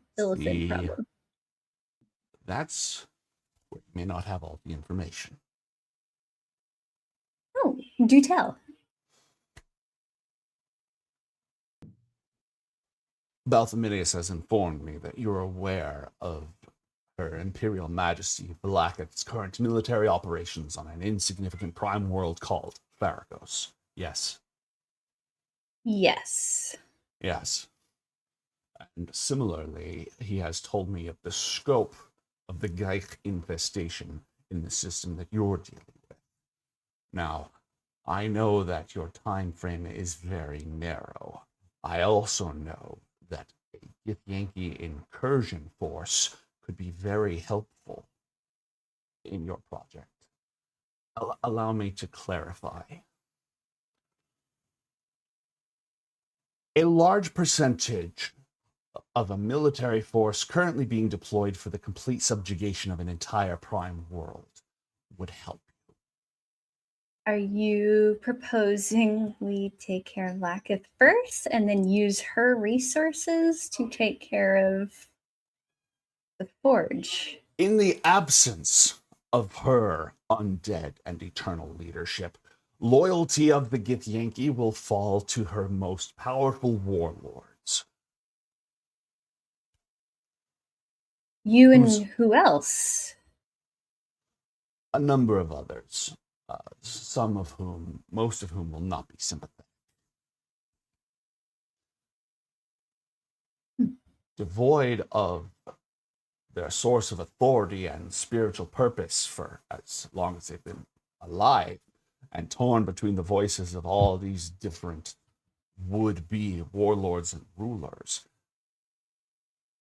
The people will need something, only a true calling, something that connects directly to our purpose, could possibly unite them in such a tumultuous time. Something like an entire world in the iron grip of the illithid tentacles. Yeah, so to put this more delicately than I am, our problem is not necessarily getting the Gith out there to fight the illithid, because that's kind of what you do. It is more getting them to leave that solar system unsullied and given back to its rightful inhabitants. And Blackett would offer you no such assurance. Exactly. I would. Yeah, I'm gonna roll insight on that. Roll it. I mean, over the mental link, there's also the element of like whether he gives that promise or not is irrelevant. I can promise to carry the sun tomorrow. I have no authority to do that in reality. So yeah, my question is like, is he telling the truth? And well, if it seems like the truth, is that the truth, or is that just kind of what he believes? First off, with a 23, insofar as you can tell, he is absolutely serious about it and absolutely confident about it. Roll a history check, since you've done a lot of research into the Gith Yankee. I may have been a little distracted. You know what? That's entirely possible. Med with it was what flipping the pages. True. If you know what I mean. So, I mean, he is a very high-ranking warlord. He's like a Kithrak. He is up there. A situation in which Vlaakith is dead and the Githyanki are no longer led by her is kind of historically unprecedented. So we are not dealing with a known here. Like, the last person to lead was Gith, and then Vlaakith 1 through Vlaakith 13, who we're on now. So we're dealing with very much an unknown here, but this guy is very, very high ranking. It's not unfeasible. There lies the simple problem that by committing to this, it is at the exclusion of all our other preparations. So how much is an entire Githyanki incursion force worth? How much would that turn the tide for you?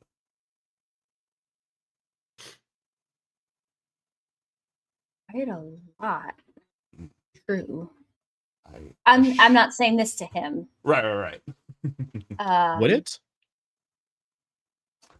I assure you, if the guy were dealing with a full-fledged assault by my people, they would have no time to try to conquer the rest of your worlds.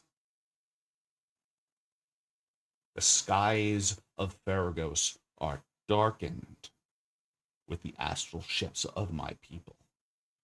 The wings of hundreds of dragons soar over the fields of their kingdoms, setting their homes aflame.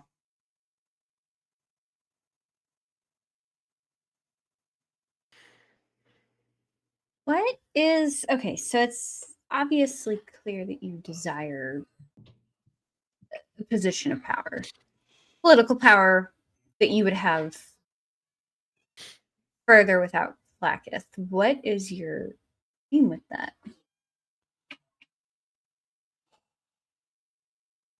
Under my leadership,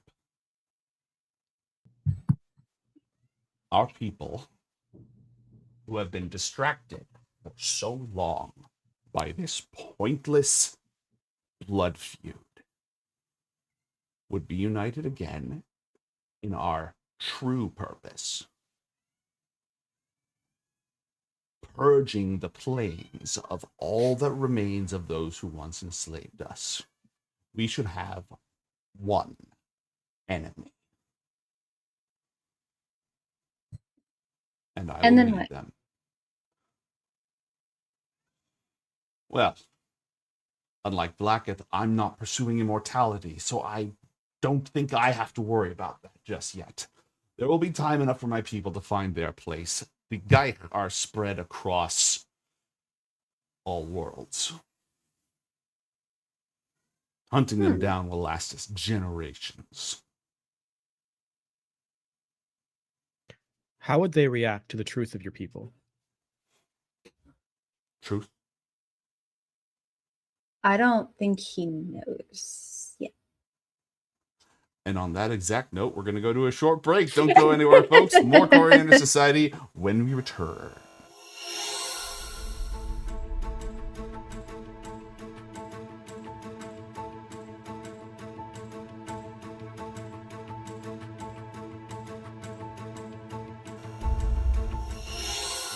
Call out to her in Draconic, and she responds. Wait, do I also see Sventisco for a brief second through the orb? Roll a perception check. No, you just see this guard walk out. What do they say to her? You been there the entire time? No. And she got a natural one, and she says, Sventisco. I mean, no. She says her own name like a Pokemon. Yes. Oh no. I need everybody in the room to roll for initiative. Oh. Damn, that's so Monty, you'll go rough. for shit. That's, she got a natural one. I decided she just freaking panicked. She's trying her best, okay. And she rolled a 2 Don't on the make fun of initiative, her. so she sits there like an idiot. Someone had picked him up and you were carrying him back. And you were going to figure out what to do with the pants, either try and break him out of the pants or turn them back to normal. There was a lot to the Relatively soft, so getting him out of the pants shouldn't be too hard. Getting him out unscathed might be hard, but it's doable. Well, is he wearing tight pants? Is he a tight pants kind of a guy, or is he like a loose? Search your heart. You know he's a tight I mean, you knew. Too bad We all knew. There are only two types of guys. He would be using a crowbar and trying to pry them off his body. There are two wolves inside you. One wolf wears tight pants. The other one does not. So, what does the hungry dark feel like? Do you smell anything? I don't know if it's what I'm smelling, but it often smells a little bit like baked goods. Well, that sounds lovely. That does not. Like cinnamony? Ariana, no. It's called the hungry dark. Not hungry for the food. Hungry for dark. But it's weird that it smells like something good. If it's supposed to be bad. Are you hungry dark affiliate too? Ariana? Huh? Because you smell food all the time. But I'm just hungry.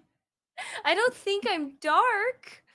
You said to Said I'm look. intimidating and I gotta be more Oh.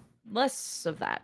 And No. I don't think you have to be less of that. It's just that you are, and that's okay. But I don't want to just be okay. I want to be amazing for a mate or whatever.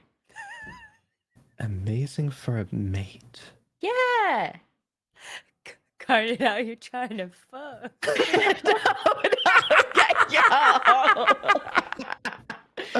Not that kind of mate. Like a crewmate. A life crewmate. Sus. Like a mate. Wow. You might be about half as capable of taking sword hits as me. But I will say you did a good job making sure we didn't lose the gun. Yolalair does a hearty laugh and he goes, "And you, my friend, are purple," and then immediately falls asleep. But That's also, right. yeah. You're on a bound. You're on a bound. Look, Ariana's out. Balvarex, please take care of her. We'll be taking Mason as payment. He's Yeah, like the- collecting snacks already from the food hall for when she wakes up. Thank you, Balvi. I'll owe you one. Like as Garnet walks out the door, she'll just be like, "Yeah, we'll just say the drugs came from Balvi." No.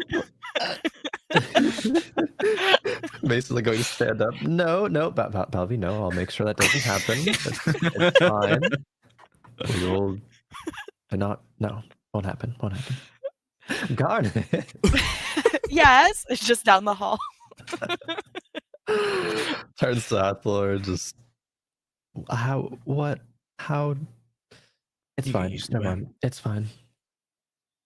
Ariana will go back and say, Sig, is Nightshade gonna kill Garnet in this situation? I've never seen this in my life. That's not a no. I don't know. That's also not a yes. I don't know what to say. That's not helpful. We're dealing with magic we've never experienced before, Ariana. Oh God, Ariana's gonna try to absorb elements. Okay, what element are you absorbing? Dark. Is that on the list of elements you can absorb with the spell? No. Okay. Uh-oh. So they're going to work on an item that will permanently maintain that spell for you, or some other long-term solution. I was gonna say, damn, they trust Athlor to not just pop that shit off like Lord of the Rings style. Yeah, that's a lot of trust in a teenager. Well, they haven't mentioned the fact yet that they're probably going to implant a spike in his heart or something with the effect on it. Yo, Who Chainsaw knows? Man mode.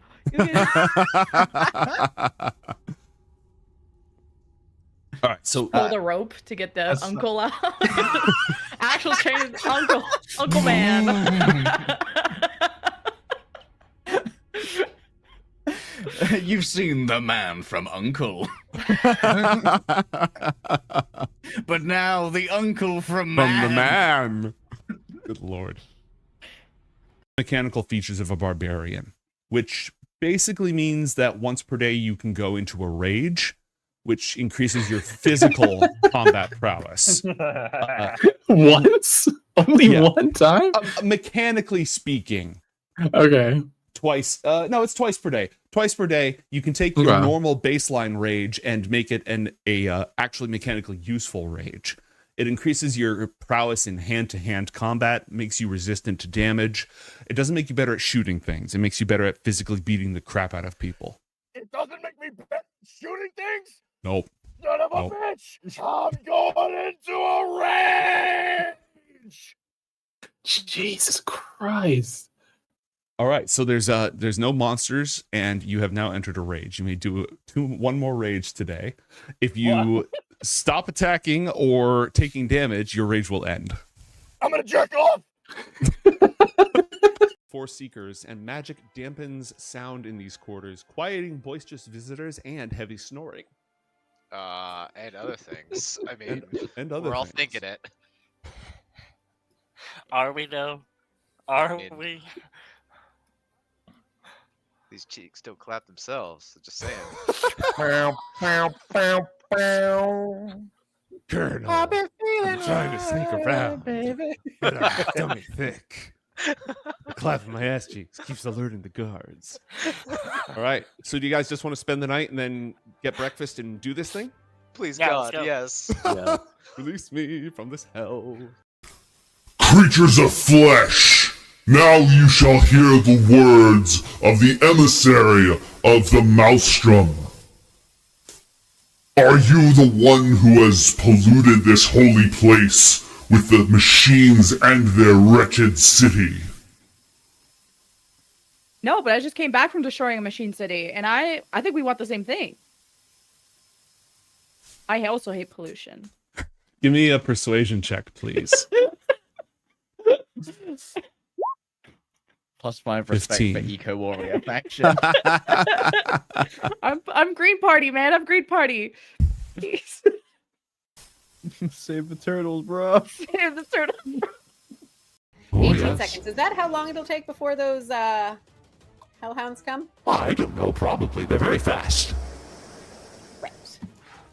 They can smell me. Time's ticking. Okay, I'll wait 18 seconds before I go back to the ethereal plane. Okay. And I go to the astral plane.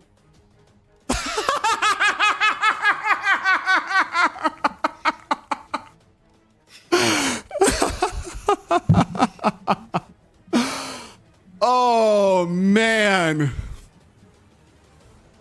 Oh, there's jack shit this creature can do about that. Okay. Whoosh. You fade from reality, surrounded by the silver mists. Quiet down. Are you guys dating? Are you guys a thing? Mason doesn't respond. Time and place, Garnet.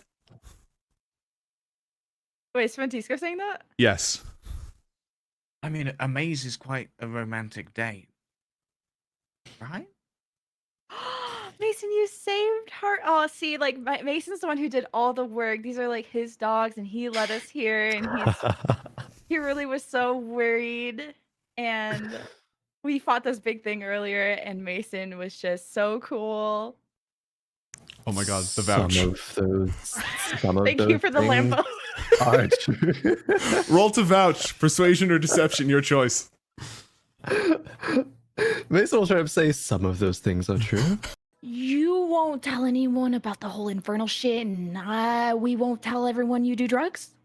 Like, we all have an understanding that we're all keeping secrets, right? Am I keeping secrets? You are now.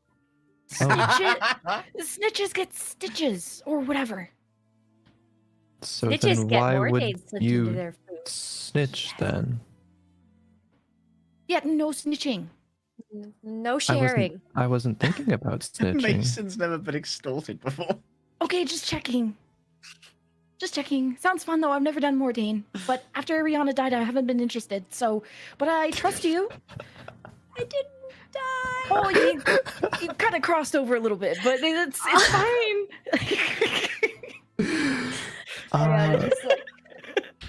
We got your back, buddy. Pass her Pop! This boggle explodes into sludge. What did the ugly sticky babies do? Ugly sticky Who baby started this? attack Paramir, attack us. I destroy ugly baby. Who started it? Paramir or the ugly sticky babies? Hard to tell. I'll pop out of bush. To To be be certain. certain. Popping out of a bush. They live in bush. They Wait, pop do out you of bush. kill everything that pops out of a bush? If it stinks as bad as this ugly baby, yeah. Oh, well, I've known a lot of stinky people who are actually very nice. You can't judge a baby by his stink.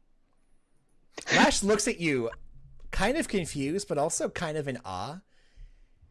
If Ezek can look past stench of ugly baby, Lash can look past stench of ugly baby. Freestyle. Okay, everyone, just believe in yourself, okay? You need to be able to just stretch your bony little arms out and let go of Bolshaya. Richard Simmons, by the way, in case no one realizes what I'm doing. And I'm going to hit some persuasion. Let's say Mia Hethil, because he's right in the middle of 3-player characters. So, you know, him in particular. I take it the burning didn't kill it. Yeah, roll 1d10, but it's fire resistant, so. Bonk. Where is Mr. Reaction with a ward guy? He used it. That shit's gone. Oh, gone for Bonk. forever? Well, until his next long range. A long rest. La la la la. La la la. Don't need no words for dealing with these fucking idiots. More these. That should be one of your sub sounds on your channel. That should be. Really should be.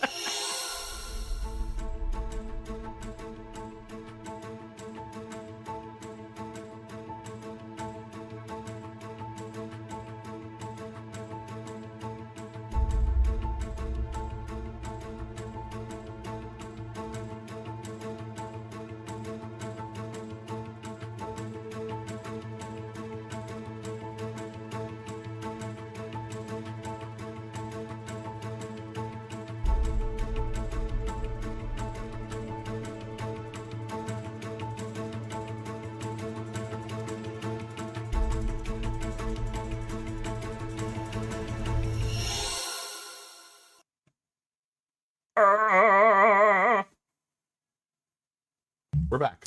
That was the "we're back" noise. Oh, good. Our heroes are on the astral plane in the Githyanki capital of Tunarat, speaking with the Supreme Commander, Zetcher. Secretly a high-ranking member of the Shah Salakul, the organization that wants to reunite the Githyanki and the Githzerai. He is making them an offer. If they can defeat the Lich Queen Vlaakith, master of all of the Githyanki, in the next, 3 weeks, then he will give them a sizable chunk of a Githyanki incursion force that is currently invading the crap out of some world that the Lich Queen seems invested in. Which mechanically would be thousands, probably, like a few thousand and dragons. Like, not 1,000 dragons, but Oh. like a lot of dragons. You At only least want 3. more than 3 dragons. Upwards of 10. Can people That's even theoretically count that possible. high? They have as many fingers as you. Wait, do they might not actually. Githyanki might have fewer fingers. Anyways, speaking of Githyanki origins, it was just coming up that he doesn't know. He does not know what you know. Dolores is going to quickly cut in and be like, well, there's differences that separate you are more dogmatic than anything else. So do you think they're ready for that truth? Roll a deception check, please. Oh. You're not lying, but you're No, covering I mean- something up. You're hiding Yeah. something. So Jeez.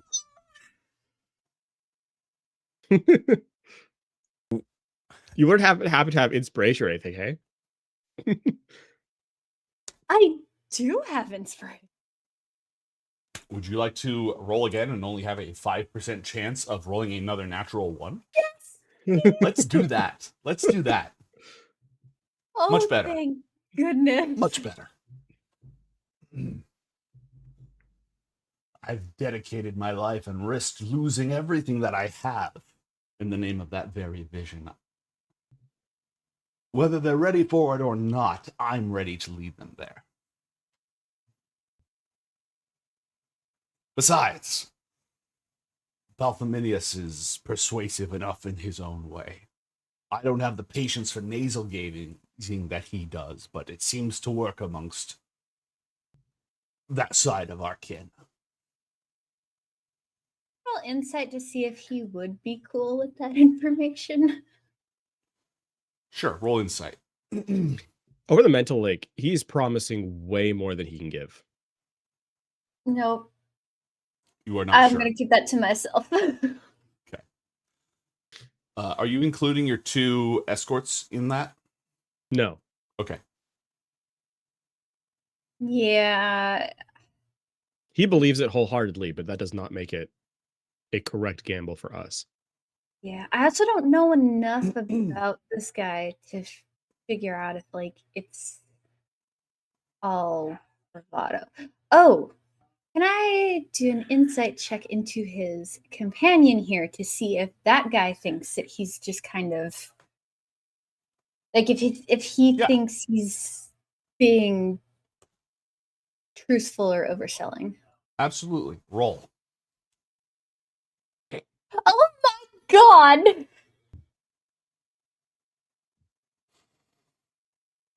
You think All his right, good night, companion everybody. is on some really weird drugs right now? It's like absolutely tripping balls. Um,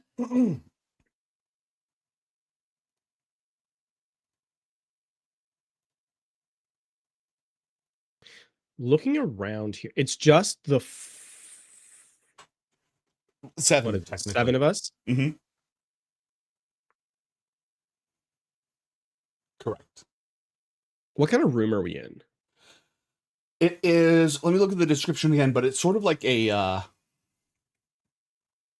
It's not a Wait, I'm sorry. courtyard. Aside from these two, who else is here besides the three of us? I thought there was just 5 of us. Did we There get 2 more? Zetcher, Vrax, and the Gith Zerai Gith Yankee escort who brought you here. They're from the Shas Al Kol, so they're behind you. Okay, gotcha. A circular chamber with a vaulted. It's in the bowels of the stronghold. A circular chamber with a vaulted ceiling and a tile mosaic on the floor depicting a massive red dragon. It looks like a room that could have at one point been a shrine or an armory or something, but it's been cleared out, and it's probably used for clandestine meetings because it's way deep down and dark in the stronghold. We've done our this is to my friends, not to. We've done our own fair share of assassinations and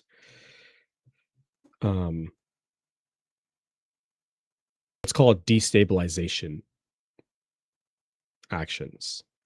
He is entirely too ready to start this. Do you really think that we provide enough of a lever for I'm not sure. success? He's very eager. He's either been informed in a way that overstates our skills by Balthominius, something I don't believe he would do, or he doesn't necessarily believe that this would be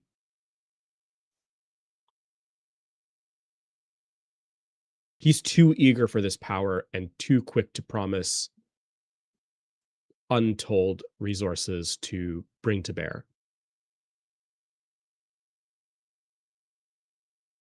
I mean, And what could we entirely do? too confident he will be successful at corralling them. That's fair. I'm not sure what kind of guarantees we could get from him. Just to clarify, what exactly is it that we're worried about in regards to this proposed alliance? Like, is he asking for too much? What is it that we're worried about? It means that we have to bring all our attention to dealing with Vlaakith. If we're not successful with Vlaakith, then it basically locks us into our pathway of dealing with the Forge. It's a gambit, Matt. It's a big gambit. High potential reward if he can send this Give Yankee invasion fleet and dragons to help you in the time frame promised, but a huge obstacle to overcome. And if it doesn't work out, you did this instead of doing other stuff. There's also a small problem where there's no guarantee that he is correct in his assumption that he would be able to bring them in. So the flaws in having this be our locked in plan is, one, it is the only thing we can do, unless we get very lucky ahead of the invasion. 2, that we are successful then in handling Vlaakith. 3, that he is successful in corralling all of the Gith under his banner and not the other warlords. 4th, that he then upholds his promise. And then 5th, if he does, that he will then get them out of the system, out of Pyre space once the invasion is complete. And each one of those could be a deal breaker. To have all 5 of them stacked up, it's a bad gamble. Yeah, Which what are we not even to say is doing one here? we shouldn't make. If there's that much of a gamble. Pardon? What are we even doing here then? If that seems kind of like you said, there's so many pieces in this pie. And if we're strong enough to take out Vlaakith, then the payoff is kind of insane because it means that we fulfill one of the obligations we have to Karlith. We get rid of Vlaakith. And we could get an army out of it. Yeah, and an army that is uniquely suited to fighting the Illithid. And but as you said, that can happen whenever. So if he can pull through on this, the army would be deliverable in time for. He says he can get forces in play in time for phase 1. Like for phase 2, phase 3, you need invasion forces. He says he can get you an invasion force, maybe not a full invasion force, but like a big force in time Basically, for we phase can 1. jump immediately to phase 2. We can skip phase 1, basically, is the TLDR. I mean, obviously, I'm simplifying tremendously, but essentially, it cuts our time in thirds, by a third of truly freeing the forge. Again, if everything works out. If everything goes to play. Now, it's not necessarily. I think that the payout is worth it, and I genuinely think the payout is worth it enough for us to be here and having this conversation at all. Just that the levels of complexity to it are insane. Now, we've made gambles like this before, and they've worked. We don't fly a ship light years away and back with a, psionic nullification device without making those gambles. But we were conscious with those decisions before. We need to be conscious with them now. Also, there's the other thing. We don't know that he's necessarily a stabilization, with the fact that Balthominius has not told him any of the real details of this. There's a very real thing that he could be a loose cannon once information is brought into the know, as Farrago seems to be sort of the linchpin for the GIF.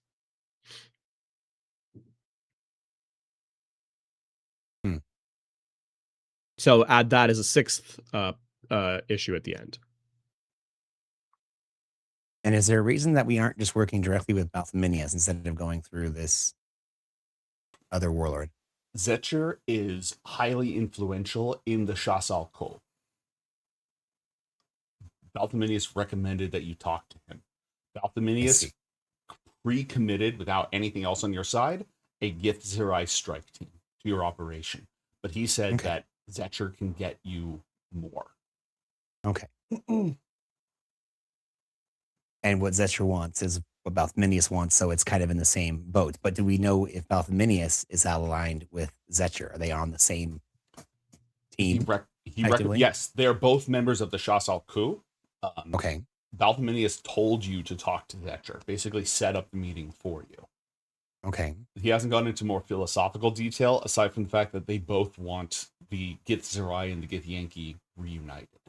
Now, what we know of Balthominius, obviously we haven't had a ton of time with him, but how much of this is get the ball rolling so that the Gith Yankee and Gith Zerai start to form unification? And then you basically, is it any port in a storm for leadership, or is this someone he would support? You do not know that at this time.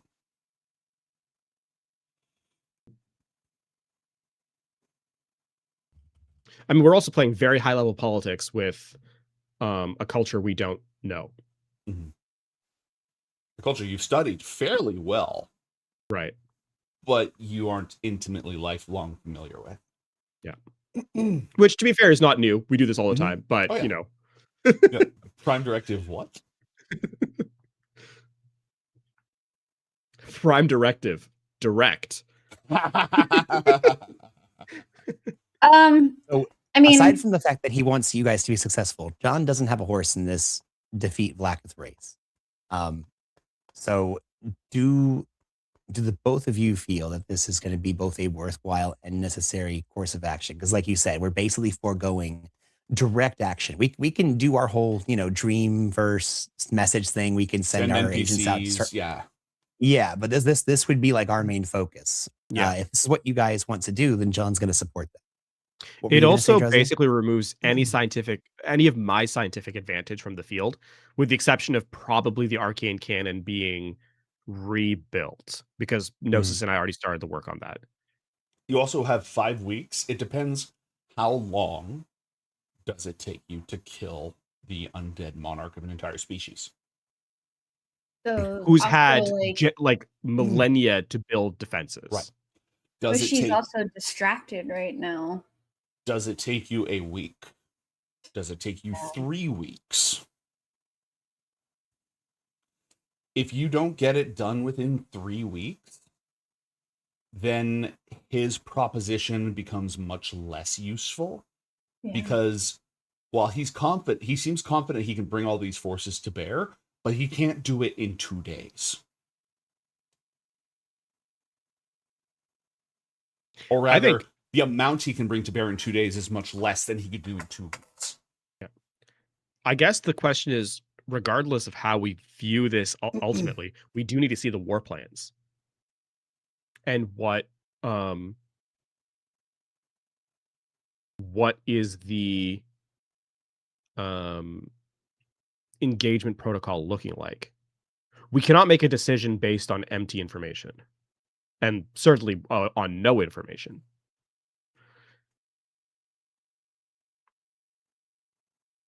Until otherwise specified, that was all still internal communication. Yeah. Okay.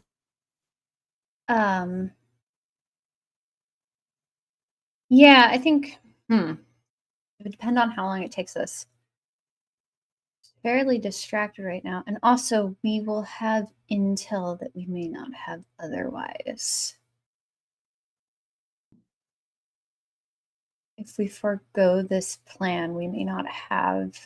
If we forego this deal, we may not have another chance. Maybe.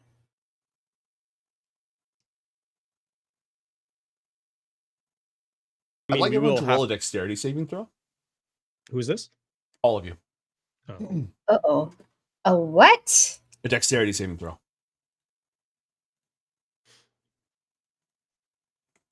Sticks. There you are.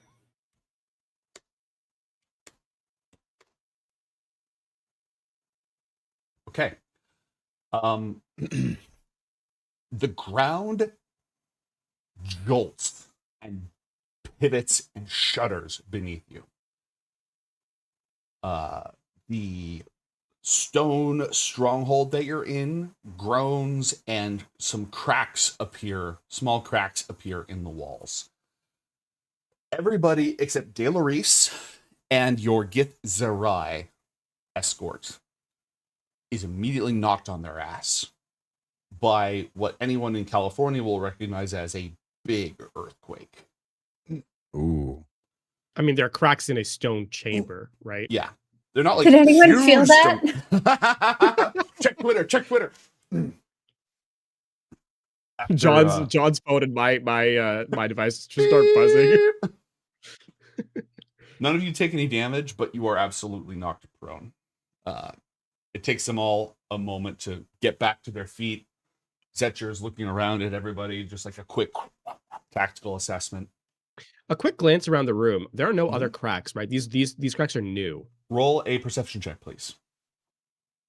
Aye. No, they are not new. Okay. Some of them just got a little bit bigger. Right. What in the hell was that? Those have been more frequent recently. That didn't answer my question. Well, I don't think we can call it an earth. Well, I mean, elemental earth. So yes, earthquake. Let me see what is known about that, because this is a...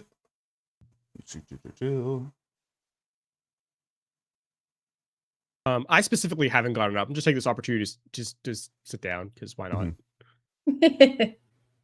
These have been happening for the past several months, and they have been growing in intensity and frequency. And they haven't determined a source? Correct. Is it magical in nature, or is it purely... Okay, here's where I'm going to ask for some bullshit. Okay, if you allow flexing my tremendous intellect. And the fact that, like, we've tuned into arcane fields and such. Is this the effect of, like, an earth elemental, interacting with the ground, or a magical effect being channeled into the ground? Or is this a very real, like, fault lines scrubbing against each other? Roll a science check, please. Dead gods don't have fault lines. Oh, dead god. Have you seen those abs? I don't know. You can't call those false, though. Yeah, this is not that you have a huge amount of experience with god corpses in the astral, but you would be fully aware that they have no tectonic activity, no natural tectonic activity. Roll an Arcana check. The entire, and based on a little bit more information you pick up from Zetcher, these have been affecting the entire island.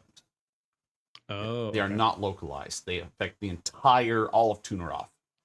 Are they affecting the entirety at the same intensity? They've been growing in intensity. Okay, but like the intensity on one side is the same as the intensity. Nobody on the has other. seismometers. Roll a science check, Delarice. I don't believe I have. Roll an intelligence.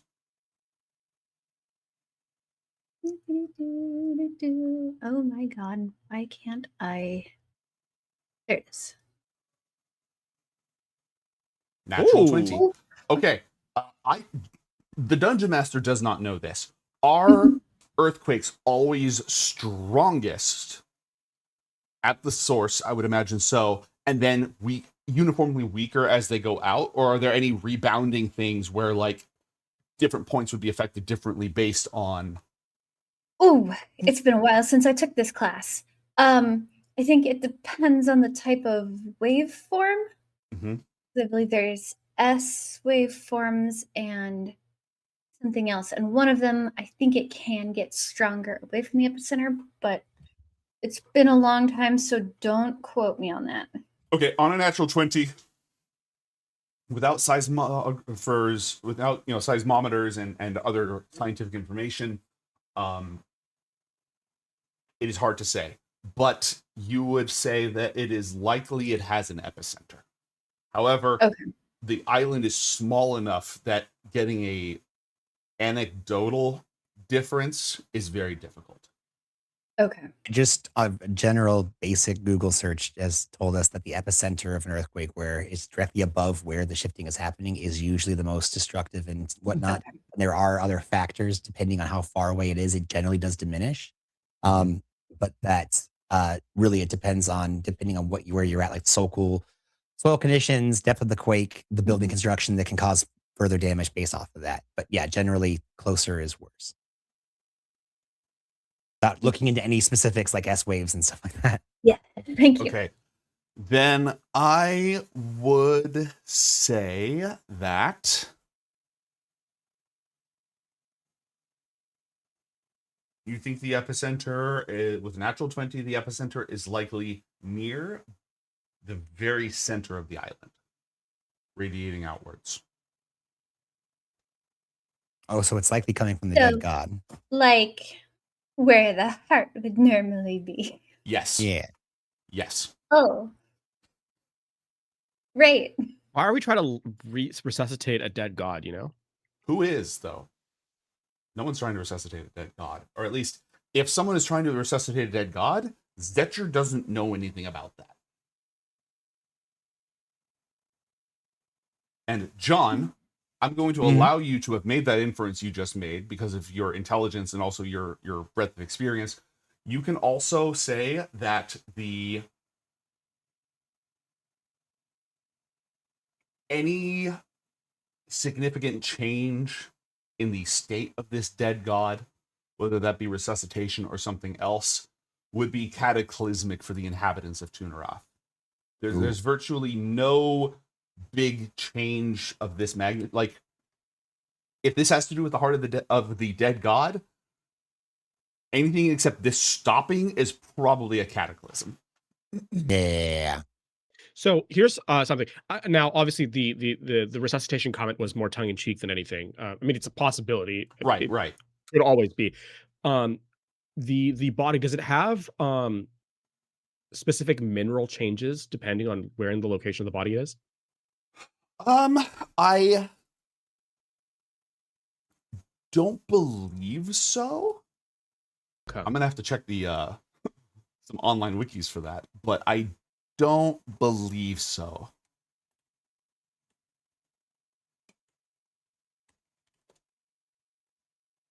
Because my secondary thought the more analytical thought it'd be like Mm-hmm. if they found like a source. Let's say that there is a biological difference in this body, Right. in its previous state, and Right. then it became different minerally. This could be like a mining event of some kind, right? Yeah, that could be. You have no evidence to support that, but that could explain it. It's a hypothesis. It's a valid Right. hypothesis. The fact that it's increasing in intensity. When did it start? Did they say? Several months ago, or within the last few months. What major events lined up with that? Actually, there are recordings of earthquakes previously in the history of Tuneroth, but they were very infrequent. Never this frequency is new and this intensity is new. And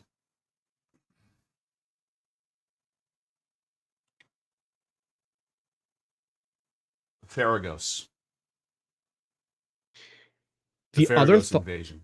The other thought I have, magic is very ritualistic in its nature. Mm-hmm.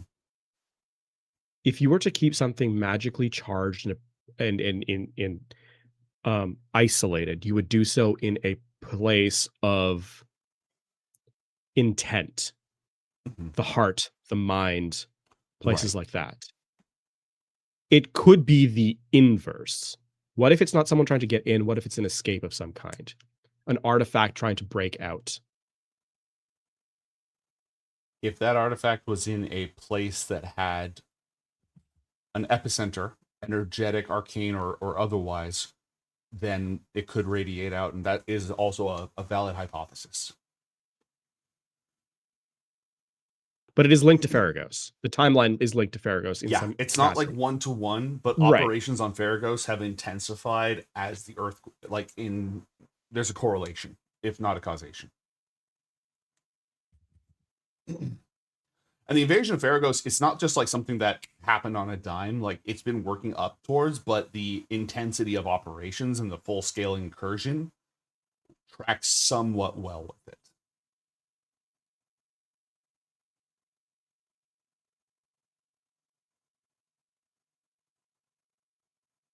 Interesting. Do they have like a plan if it gets worse?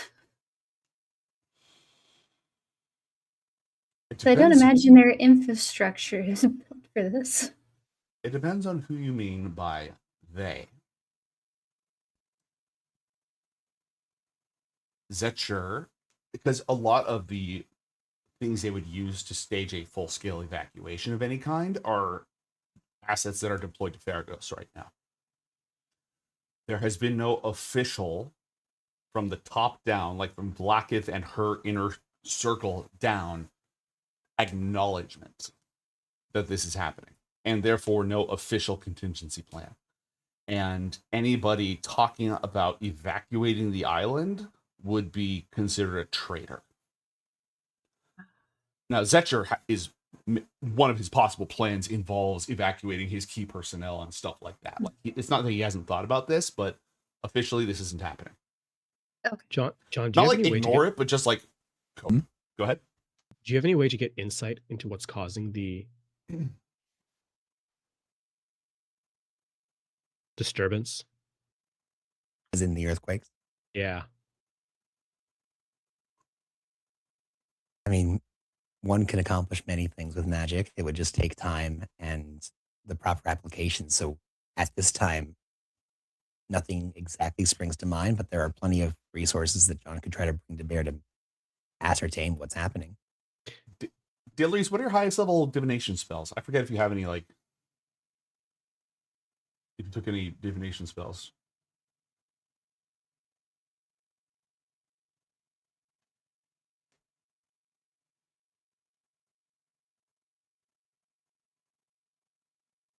I think you're muted right now if you're trying to talk to us. Oh my god, yes. I don't think I really have anything that can help here. Oh, I have detect thoughts. Dang, I could have been using that this whole time. I considered it. Yeah, I mean, unless I can charm it out of the dead god, I don't think I can help here.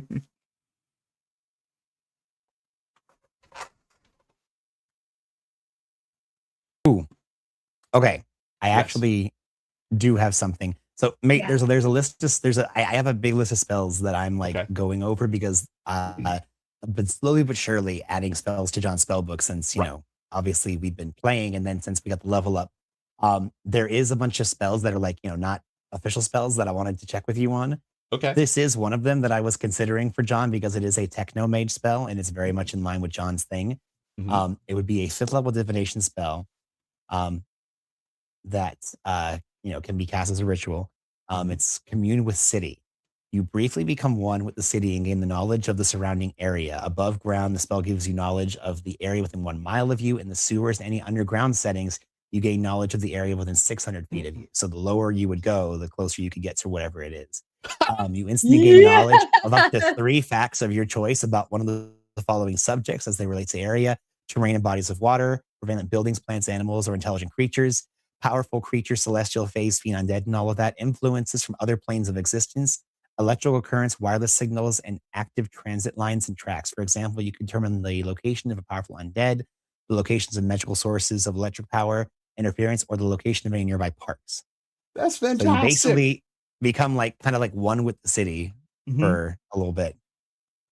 So if that is the kind of spell that John would be able to put in his repertoire, then yes, John can. That would be the thing that John would then bring to bear. Like, okay, yeah, we would have to, of course, be able to find the epicenter, but the closer that we're able to get to it, John could learn more.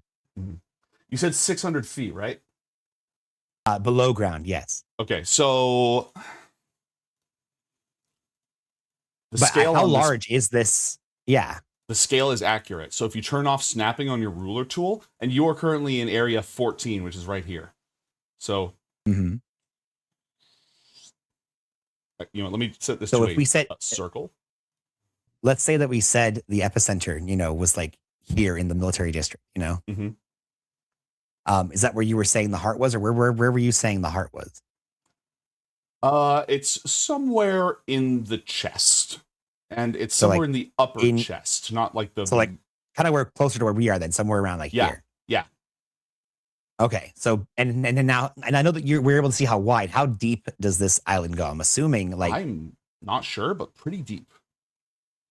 I'll see if I can because find that obviously like because like, let me just like describe. So for instance, like it's very likely that we're not going to be lucky enough to where we're going to be getting like one of these, you know. However, if it's, let's just say, for instance, if this thing is, you know, truly, you know, 13,000 feet long, even if we are looking at this being, you know, because the island's likely probably something around this. And if this is 13,000 feet, then this couldn't be any more than at max 1,000 feet, you know? Like your quick and math it's- makes sense. I'm gonna see if like okay, let's say theoretically if Yeah, it's yeah, like yeah. this. Uh-huh. That's like we'll say 3,000. Uh-huh. And this is let's just say 300. 250. You know? Let's say 250. So Okay. 3,000 divided by 13,000 is 0.23. It'd So be- 350 divided by 0.23. So the thickest it would probably be is like 1,500. Yeah, so 600 would be close to about the middle. Like basically, if we were obviously if you were in the middle of this thing, you could know everything about inside and out, you know, of this thing. But if you were down, let's say 200 or 300 feet, you'd be able to see the middle of this thing. You'd have a really good shot at it. So all I'm saying is that technically, with that range, we would not have to be like on top of it. We could be just mostly close. Yeah.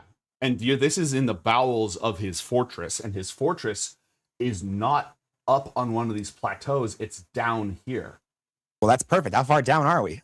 I don't know, but you're far enough down that it's worth 10 minutes. John's going to start ritually casting Commune with the City. Okay. Is anyone else want to do anything during these 10 minutes, or do you want to cut to him finishing with that? Doesn't want to watch in fascination. I I cast would Yelp. Yeah. I would like to. Okay, so detect magic is obviously for magical effects, right? Correct. I want to be able to ritually cast this and supercharge it essentially, not to get like information that I otherwise wouldn't, but like essentially to act as a lightning rod for any information we get if it ends up being magical in nature. Okay. So like recording basically I'm trying to like record the after effects of any spellcraft that might happen so I can analyze it later. Okay. You'll just capture that data. Yeah, that's fine. Yeah. Roll a technology check.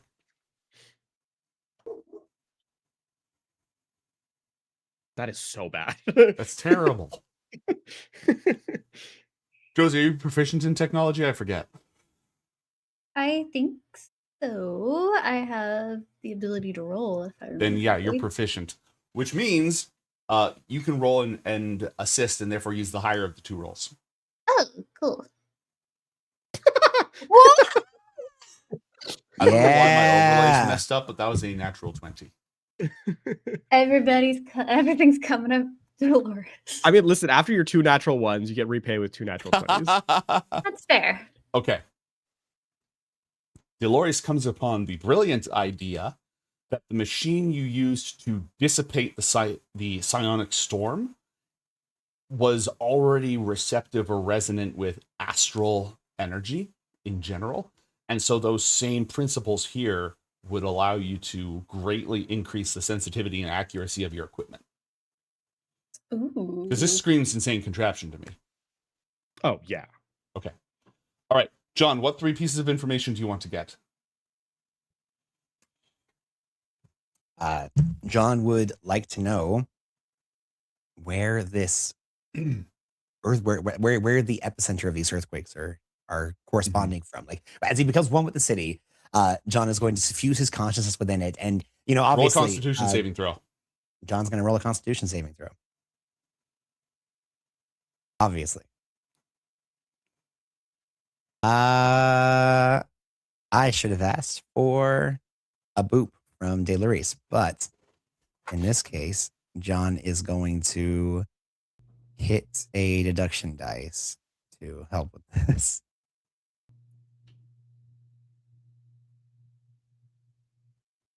Dirty 20. Dirty 20. Okay. As you become one with the city, you are immediately infused with the pain that it is suffering from repeated earthquakes breaking through it. However, because of your successful saving throw, it is a purely narrative sensation rather than a mechanical one. It's horrible. Oh my god, it's like passing a kidney stone. That's the only thing I can use to describe it. It Like in my reverberates like over the bed. brain. Like we help you. We share we reduce the pain by sharing it. Yeah. It's lovely, Poor, actually. Thank the you. 2 poor Gith in our mental lake are like, what's going on? Why? Holy crap! Why? Oh my gosh! I feel as though I'm one of those weird arms. I'm the park, and I'm the library, and I'm the discotheque. Ooh. For the rest of the group, it was a Tuesday. Okay, so now that I've interrupted you, what pieces of information were you trying to get? Okay, so as John bonds with the city, and again, he can reach out almost like as if like these weird, stony hands are his own, kind of like focusing on his body, and he kind of like feels where that thrumming, almost as if where his own heart resides within his chest, and he focuses on that, and he wants to kind of just take his mind's eye and just carve himself down deep within the bowels of the city and see what is the cause of these tremors, this trembling within. Okay. That's the first thing John's looking into. There is a great deal of grief. Grief? Grief. The city is stern and stone and militaristic and zealous and all bent towards a single overriding will. And its bones are not happy about that. The city may be that, but the place where it's built upon is not that. there's the faintest, deepest echoes of compassion, but overridden by pain and death. Not general death, as in, lots of people died, but as in it's a dead god. No, wait, hold on. You said it feels compassion. What else? Pain because of its own death. Mm-hmm. The specific sensation that you feel strongest of all, though, is it feels like something just tried to rip your heart out.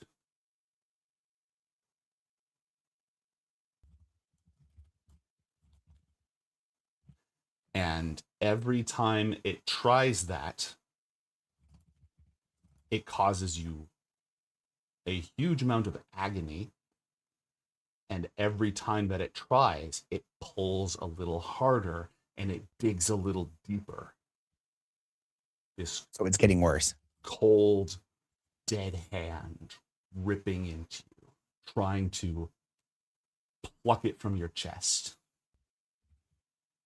and eat it. Ooh.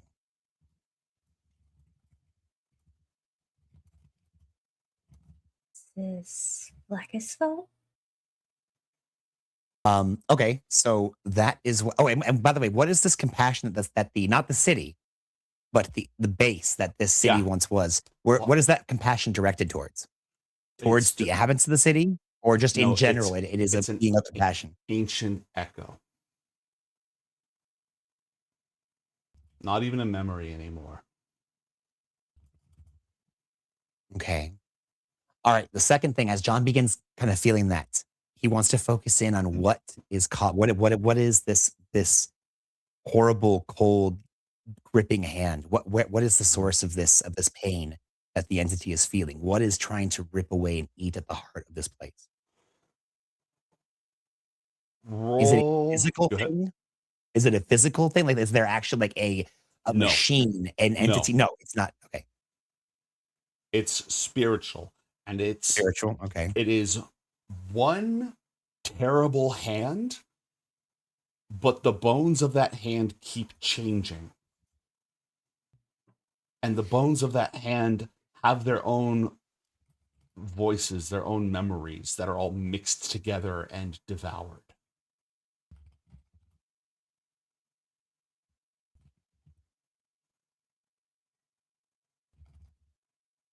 And you said that the bones keep changing and they feel as though they're being devoured? The bones are devoured. It is the same hand over and over again, but it's as if what it's made of, the parts of it, the bones in that hand are ever changing. Yes. They're screaming too.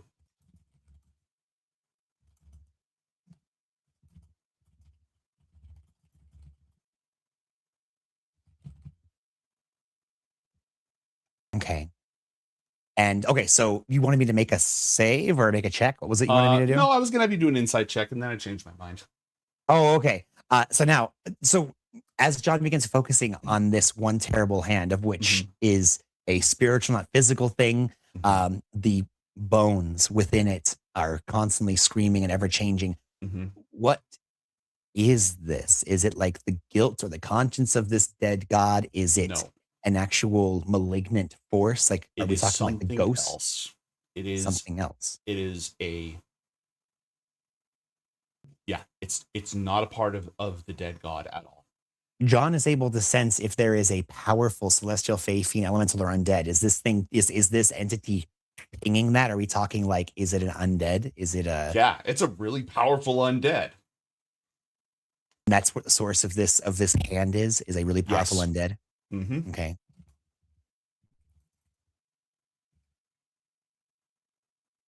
If I use Primordial Speaker, because this is the body of a dead god, would I get that information? Drop it again, and I apologize for making you do this every single time, but No, I no, don't, totally, I don't remember totally. exactly what it is that it It's a does. wall of text that we use infrequently, so. Yeah, because you're tapping in with this, you're tapping into his spell and your equipment, you could focus this on the dead god instead of your immediate surroundings. I'm going to ask for assistance on my Constitution saves. For this, as I start to do it and do it in concert with John Carmichael. Okay.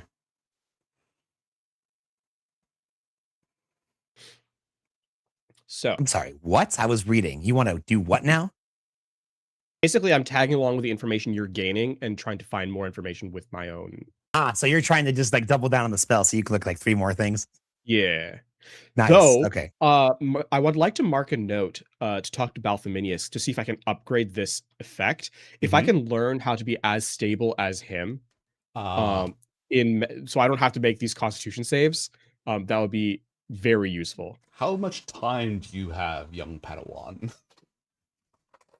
Okay, so I'm seeing here. Okay, so just by kind of like doubling down on this. So the longer you focus is the longer you were able to discern things. And so it gets to the point where you're able to learn. Now, this is about me or about something that I am focusing on? Like, No, what this are the is specifics? This is using the information and basically the fact that you're casting a spell and channeling the city to learn more about the city. So, for instance, if you were able to learn the thing's basic details, you'd be able to find out like what this thing is if you do well enough. I mean, if I do well enough, I could theoretically know the name of this god that no one has remembered in millennia. Theoretically. In reality, we'll see what happens. Let's see how we do. Go do your thing so we can see what would happen. Whew, starting off strong, but that is a save. Is that a okay? That might actually still be a save. Hang on. But you don't have any bonuses that you're trying to bring to bear with this? Well, You didn't ask I did ask the bard for to boop you? I did say I need help with before I started. So Okay. that request was put into play early. Okay. Wait, hang on. How much is it?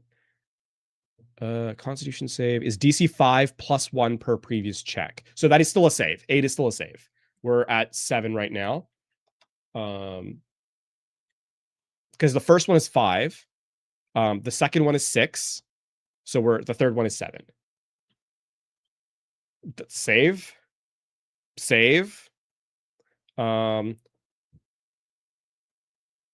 So we're at what? 9, I think. Barely, but a save.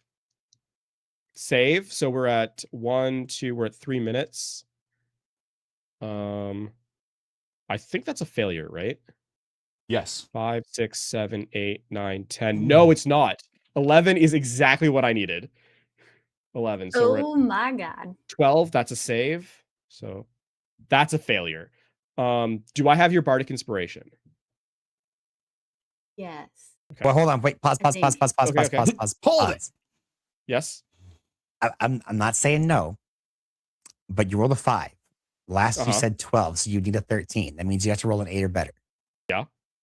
Okay. Just want to make sure that you're. Yeah. It's, Well, there's a 10. It's 8, 9, or 10. It's on a D10. So 30% chance. 30% chance. Does this get me 1, 2, 3, 4? Wait, you rolled a 2?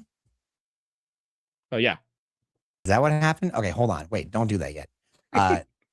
You're focusing in on my thingamabobber. So yes, Matt, you can use a luck die. Thank you. Okay, cool. There we go. Beautiful. Go ahead and roll that again, and I'm sure you're gonna do better than a 2. Well, let's not challenge. There's a Let's not get ahead of ourselves here. 90% chance that you do better than a 2. I did. Okay. Yeah, there we go. Okay, so we are at 5, 6, 7, 8, 9, 10, 11, 12, 13. So we're at 14 here. What's the cap on this? Where are you? Oh, every 30 seconds. Okay. Every 30 seconds. So that's 7 minutes then. No, it's what, 1, 2, 3, 4. This is 5. Because it's every 30 seconds, but you channel per minute. So it's 2 saves. 10 saves. Yes. Which we've done. Okay. Oh, we're beautiful. at 5 minutes. Well, thank you, LaFawn. Now I need to figure out the name of an entity that the lore has specifically never fucking named.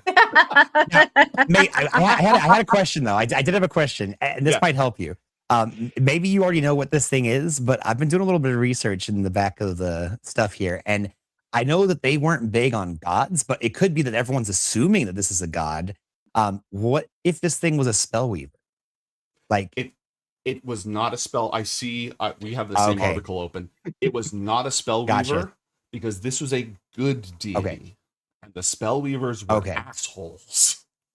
They were in fact buttholes. That is true. Yeah.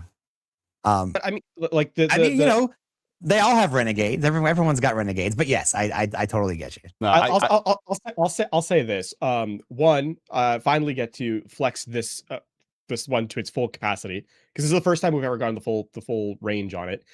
Second, I'm not actually sorry. I do want more information. Third, I am not expecting it off the rip.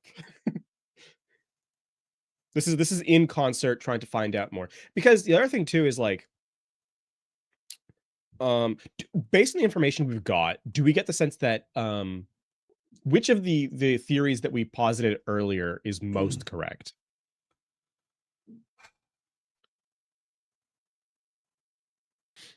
A powerful undead is attempting to rip out and eat the heart of a dead god. A dead god that long ago was a being of compassion. That hand has been trying to accomplish this for a very, very long time, and is closer now than it ever has been before. It doesn't take a magical expert to know that is a very strong power source. Yes. In fact, logic would dictate it's something that Exarch has expressed interest in studying, a divine spark, which is what separates gods from not gods. All I'm saying is that the more we hear about this, the more that we get a couple of objectives with one stone. Time frame is unknown, though. True.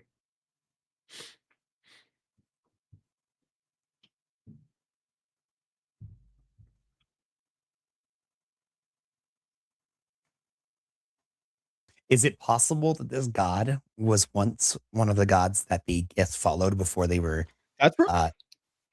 before they were stopped from being able to follow No. gods anymore due to okay. No. But that's a very interesting theory, Matt. I wonder if that's relevant to anything else that's going on right now. I will also say, if you wanted to ascend to divinity, what better way than literally stealing a spark of divinity? That would be one of the primary methods. John, roll an intelligence check, please. I'm doing that thing you just said. Intelligence check, not a save.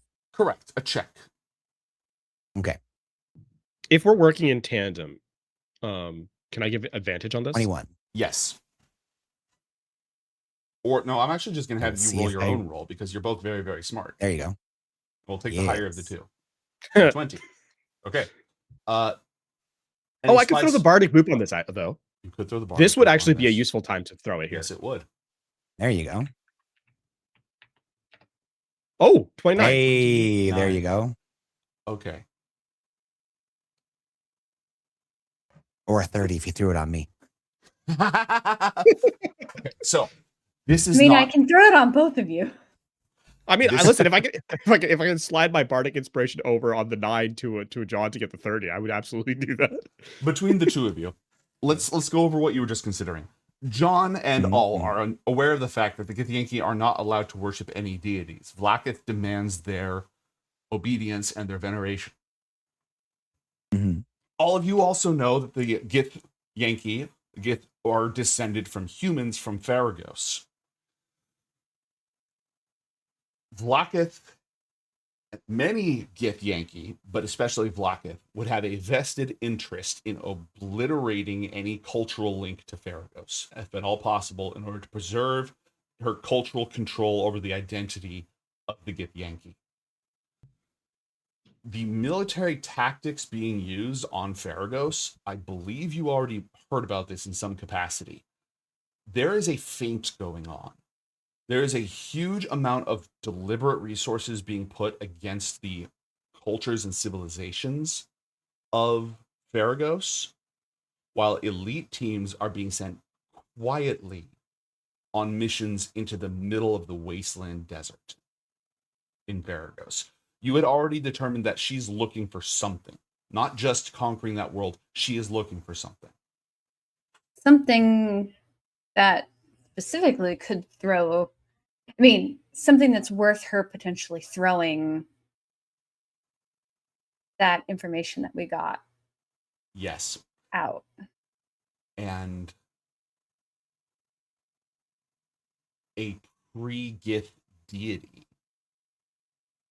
of that culture, or evidence of such a deity, could pose a spiritual threat to Vlaka, and 2, potentially fuel her ascension to true godhood.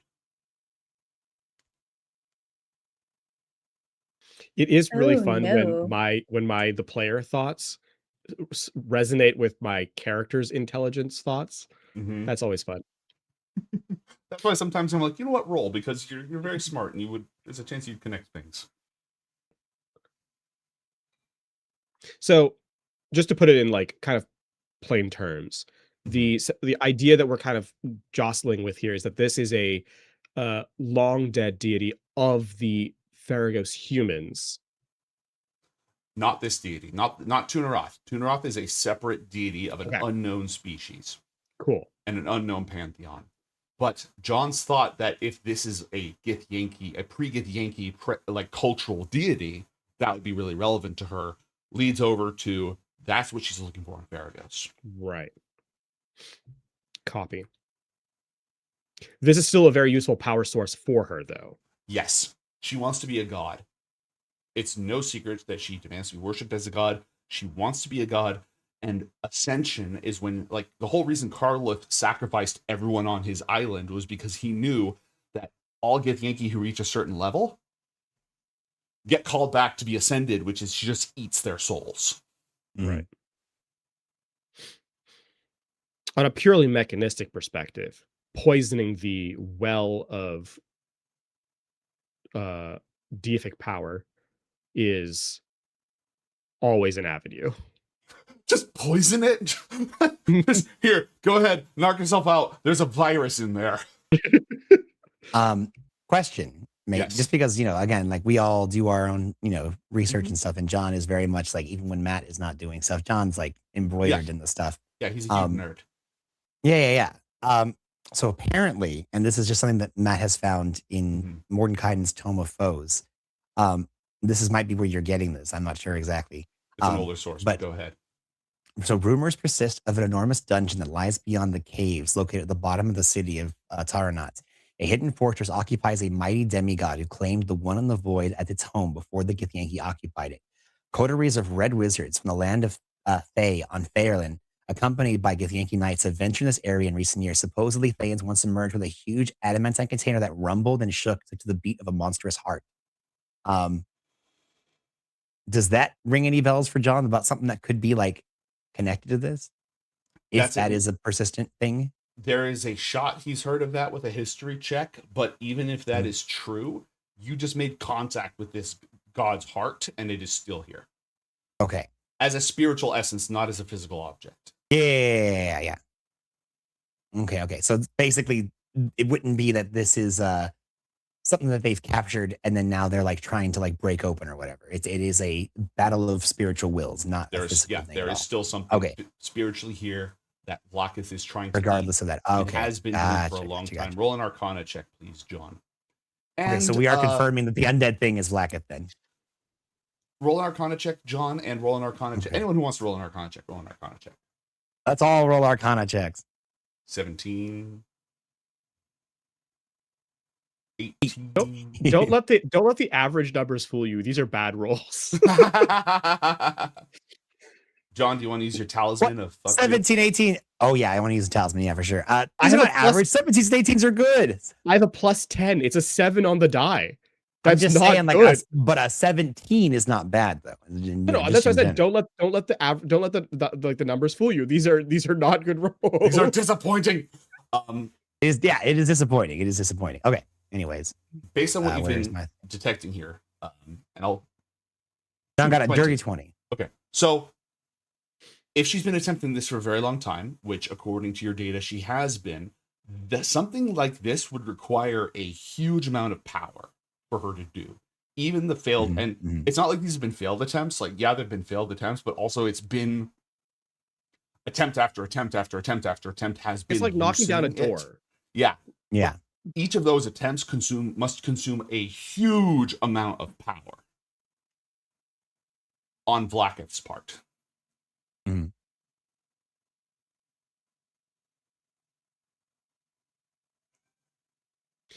There's no way to do this calculation. But what if every ascension ends up being an attempt? And it's not.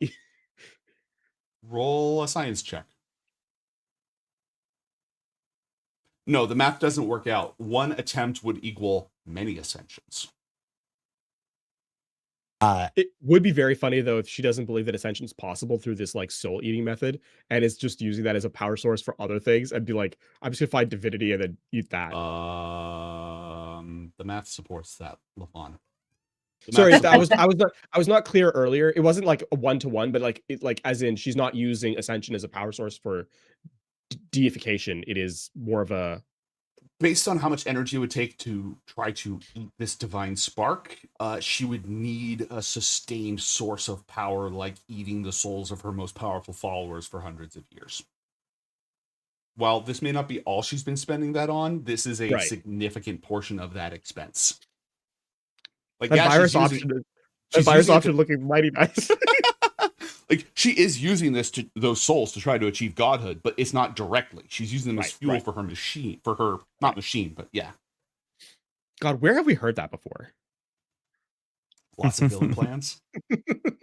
Using Mate, souls to for power a John's machine. for John's final bit of knowledge, does he feel as though the one in the void, the spiritual essence that's left over from this dead god, is it whatever echo of its compassion and pain, is it attempting to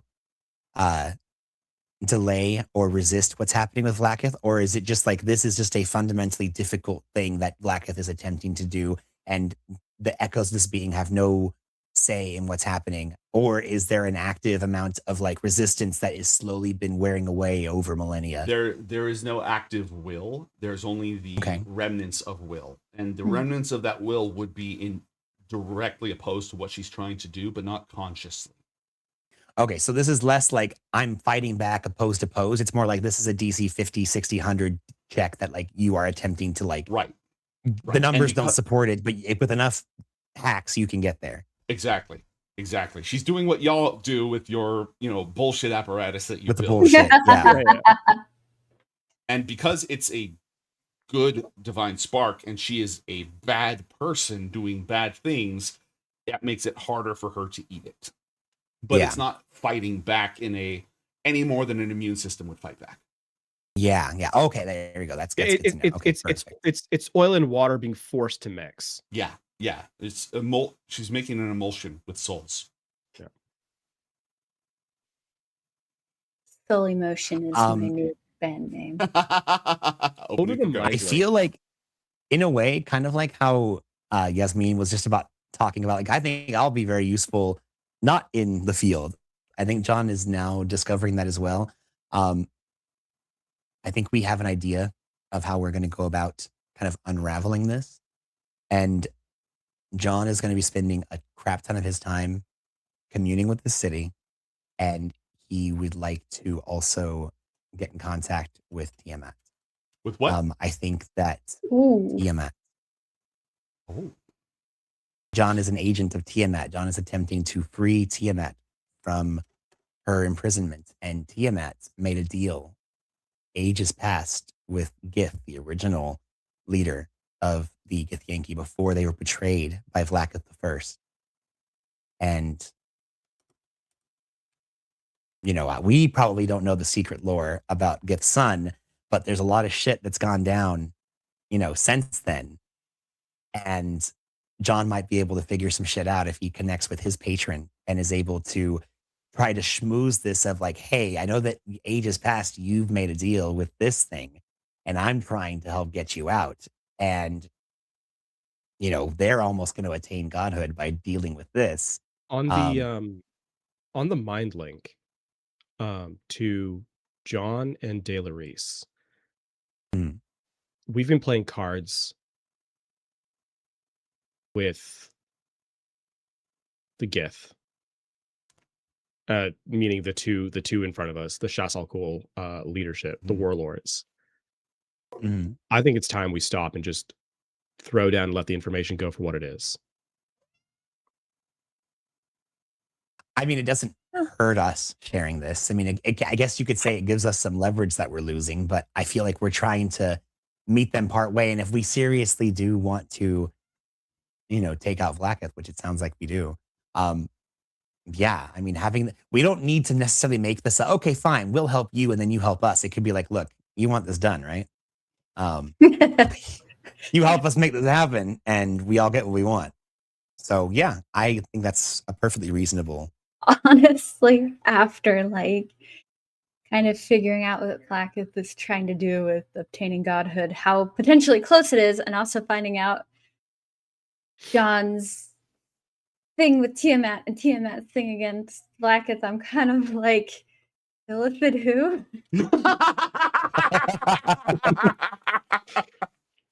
Who mega lol. Fucking playground marbles shit. It's funny because I know that we're pushing the forge right now, and this is a very important thing that we need to take care of. However, it almost seems like we're like, hey, this is our main quest. We're going to do the side quest, which is actually the main quest in order to make sure that we can do this side quest. Here's the problem. The universe is full of main quests. Yeah. There are too many main quests in the universe to do all in the same lifetime. But sometimes you stumble into one and you're like, well, shit, who's doing this quest? It just so happens that our one main quest fixes other main quests. Mm-hmm. I've been looking If we're in forward to this agreement for a while.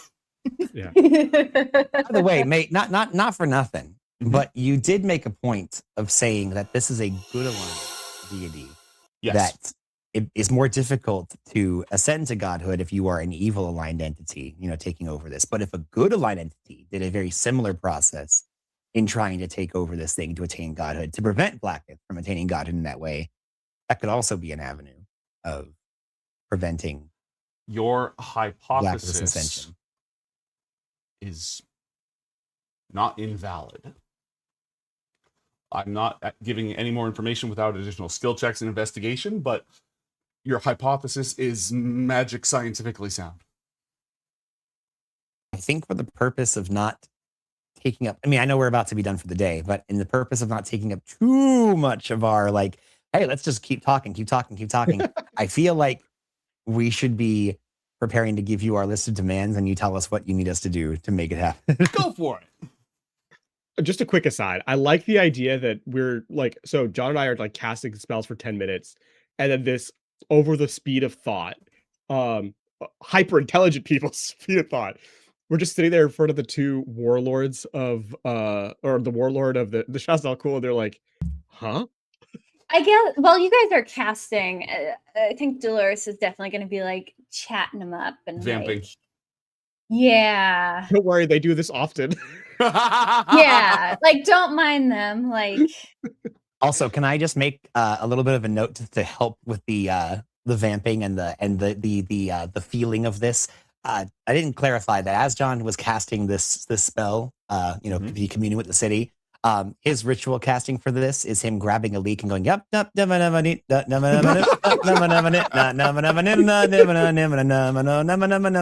10 minutes. So you got very strange. John's got leak spin going on in the background. Okay. The now Yasmin's on the other hand is a little bit different.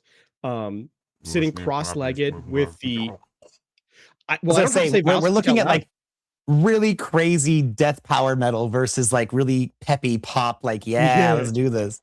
Caramel dancing. Orthodox, unorthodox. Because I can whisper on vile speech because I'm not an Oscus, I still I mouth the words. There's no sound to it, but each of my like every time I say a word, it's like my teeth can't help but cut my tongue until there's like blood dripping down from the corners of my mouth. Yeah, exactly. But I'm staying cross-legged in a meditative stance with my feet on top of my thighs. You know. This just Yeah. sounds absolutely mad. There's one guy over there like, and the other one Metal face, mumbling, golden eye, just just bleeding from the mouth, and Utterly still Lois is too. like, It's like don't worry, this is normal. oh, that reminds me. I need to injure myself with my hit points. Pardon That reminds me, I need to Lois. injure myself. Yeah. Well, I mean, I already injured myself. I just need to make note of it. Yeah. Oh my god, I'm down to a paltry 98 points. Angst, and you can't take Sorry, that off your 96. regenerating super shield. Unfortunately, this goes through the shield. Correct. Now, tragic. Do you have a list of demands? Oh, you want me to do it now? You don't have to. Sure. Or you want to do it backstage? Wait, We is can do it this backstage. demands for the DM or demands for Yes. our warlord? I mean, both, but You can Oh. issue no, demands to I'm- the warlord since you're the one taking point, Daleries. If you have any questions you want to ask them or data that Okay, you I want mean, them to give you. are we agreed I should just lay it all out for him and be like, hey, this is what's going on. This is what Yeah, go Black is for up it. to. I was This down to is- this. I was down to do this earlier. This is who our buddy is friends with. What is she? Your overlord? Your pal? Who Patron. is Tiamat to you? Patron. This is what you as the Gith actually are. Guess what, buddy? Well, not me, because I'm an elf. But you're I more think- related to this guy over here. I think the our one power sources. spinning the vegetables and spinning Yeah. and singing. I think keep our power sources under lock and key. Like that information shouldn't be shared, just because knowing where things come from can give you avenues to defeat it.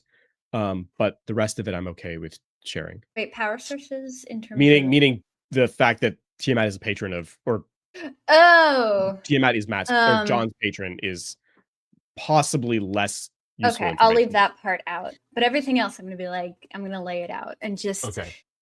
wreck potentially this guy and his buddy's worldview. Let's see what happens there. So you tell what Vlaakith is doing and the origin of the Gith. Is that correct? Yes. Roll a persuasion check, please. Surely advantage because we're both here. Yeah, that's fine. You can have advantage.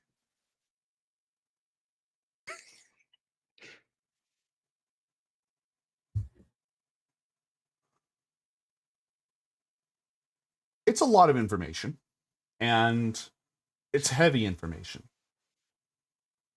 Roll an insight check, please. Anyone who's paying attention. I mean, we're here. My God. We kind of have to. Oh my God, you have a 19 on insight? No, a Oh wait, one. no, A a plus one. one. Never and rolled a mind. I 19. lied. Never mind. John has a 12 on insight and rolled a 2. Could I exchange No, my no, dice the with John? Let John have my 19. For what resource? What will you give me in exchange? What do you want? I'm willing to. I would take inspiration. If anyone has inspo, I don't actually have anything I'm all I out of can do to inspo. I Okay. actually do have an inspiration. Do you want to swap the dice? You don't have to. You don't have to. We have a dirty 20 on the field.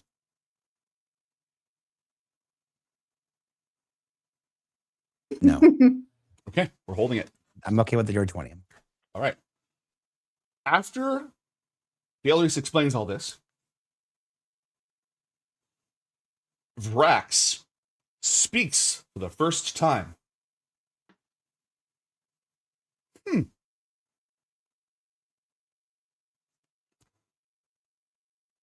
That's all. That's what he says. Zetcher you can tell this weighs much more heavily on Zetcher than on Vrax. Vrax seems very interested, but not at all affected. Zetcher takes all of this into account.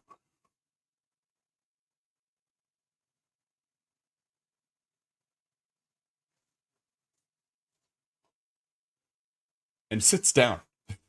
Go ahead and sit down in a chair. Not like collapsing into the chair, but just sort of like.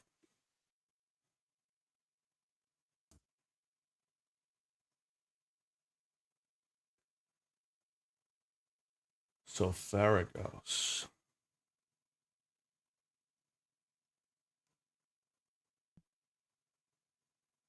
Oh.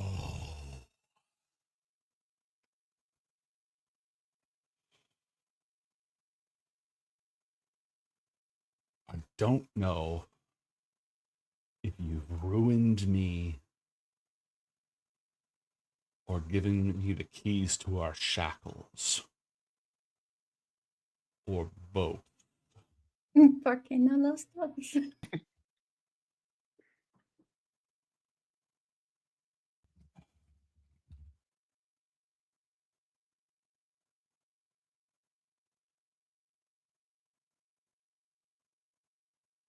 This changes everything and yet nothing at the same time. Before she vanished and left Blackett the First in her wake, she gave us one final command: to conquer. And that hasn't changed. And the cruelty and sins of the Geich are only redoubled in learning this.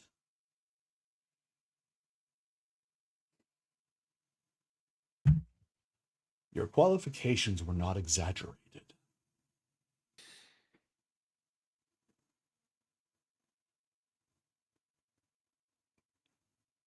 Well, regardless of the truth of our origins, it is imperative that Blacketh be stopped. She has been playing God with our people for too long. She must not get the chance to do the real thing. If she accomplishes that, it may be forever too late to reunite our people.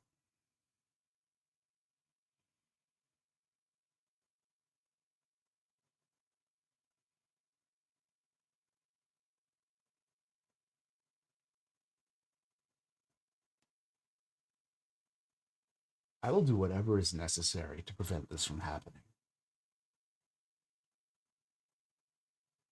What do I need to lay at your feet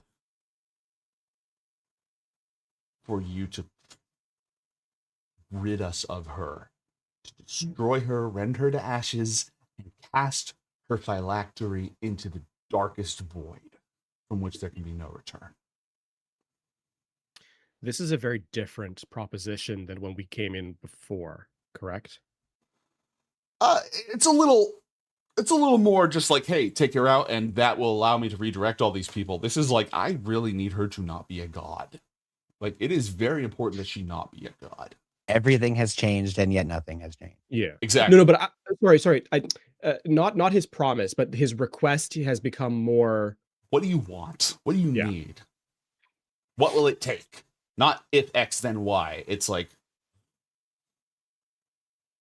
right. I think the equation has been restructured to where the outcome is necessity. He hasn't promised anything more, but he is interested in learning what it will take. Right. To that, and I do have a question. Yeah. Blackett has taken a huge force to Faragos. Correct. How many people are still left in the city? A lot. I actually have numbers on that. Give me a sec. And are they fighting people, or is this more like the Gith are fighting people? Now, Faragos is not in the astral, correct? It is a prime material world, but one that is different than Pyrespace. No, it's in the same prime, just like how Penumbra is in the same prime. It is in the same prime. Because Oh. Oh. we are somewhat limited militarily by being in the astral. Mm-hmm. Whereas if Faragos is in the prime and we have access to the prime, we can get there. Correct. The population of Tunaroth is approximately, at the moment, 100,000 people. That is not an insignificant number of people. Of which, I mean, a significant number are soldiers. They're not all soldiers, but like a decent number of them are. She did not abandon the capital. What she did was she pulled from like any other military operations going on elsewhere. we have a time limit with the Forge. Correct. We also have task forces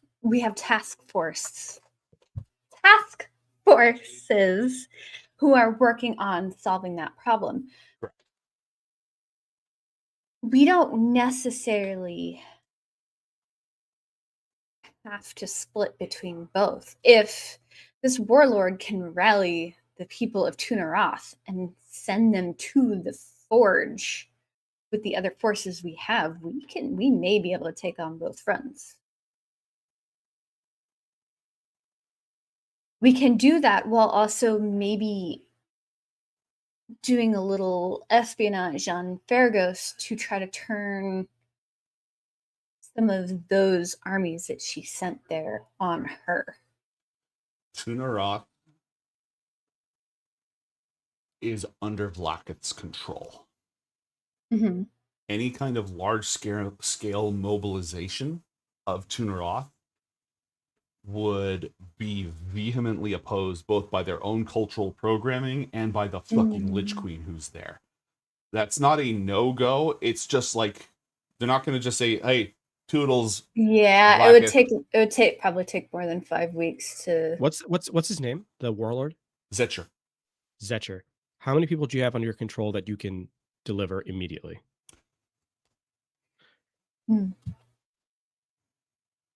Well, if you'd asked me that earlier today, I would have given you a different number.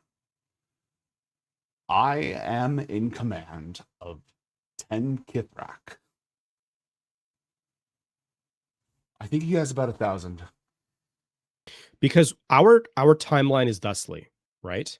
Mm-hmm. We don't need to eradicate the Illithid on the Forge immediately.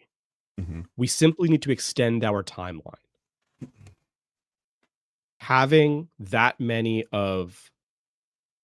Kithrak would give us enough personnel, especially as talented as they are dealing with the Illithid, to extend that timeline so that we can focus on this in front of us and have that work.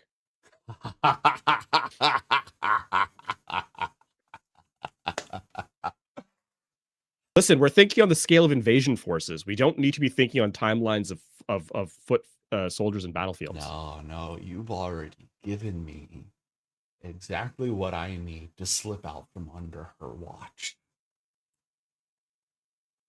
You have something she wants a great deal, very badly. And I will be the one who will go to get it for her.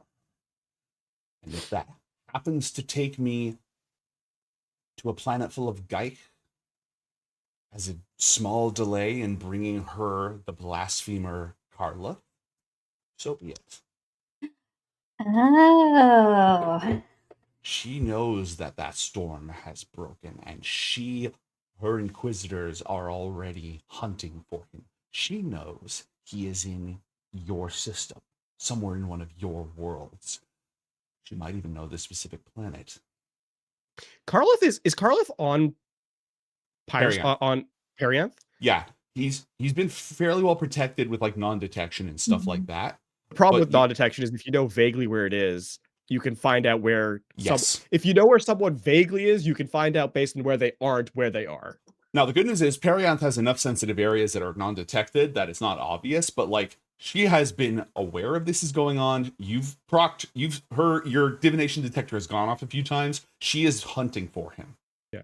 Now, it may make sense over the mind link. It may make sense to have Karloth sequestered on Voski in Voski space or Exarch space for the duration of this, because breaking the oath to Karloth would be catastrophic.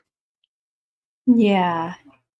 So But we can use him as an excuse for sending. Oh, I fully agree with this plan. I just don't want. Let's say I don't trust Zetcher nearly as much as I trust Balthominius, and I don't know that I trust Balthominius all that much. Fair. Plus, I imagine Karloff would enjoy some of the things that Vosky might teach him. He would certainly enjoy being in a different dimension than the Lich Queen has access to. Yeah. Besides, you can open gate from either side. Mm-hmm. Oh, that's true. Yeah. A little vacation for him. But nonetheless, it is a good plan. Yeah. Would she give you command of a larger force if she knew you were going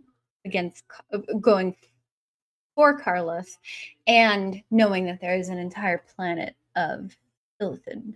No, she would not want me to have anything to do with this Gaia world if I was hunting the apostate. But larger force, no. A more elite force, quite possibly. Would they follow your commands?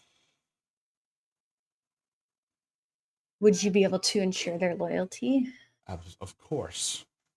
At least long enough.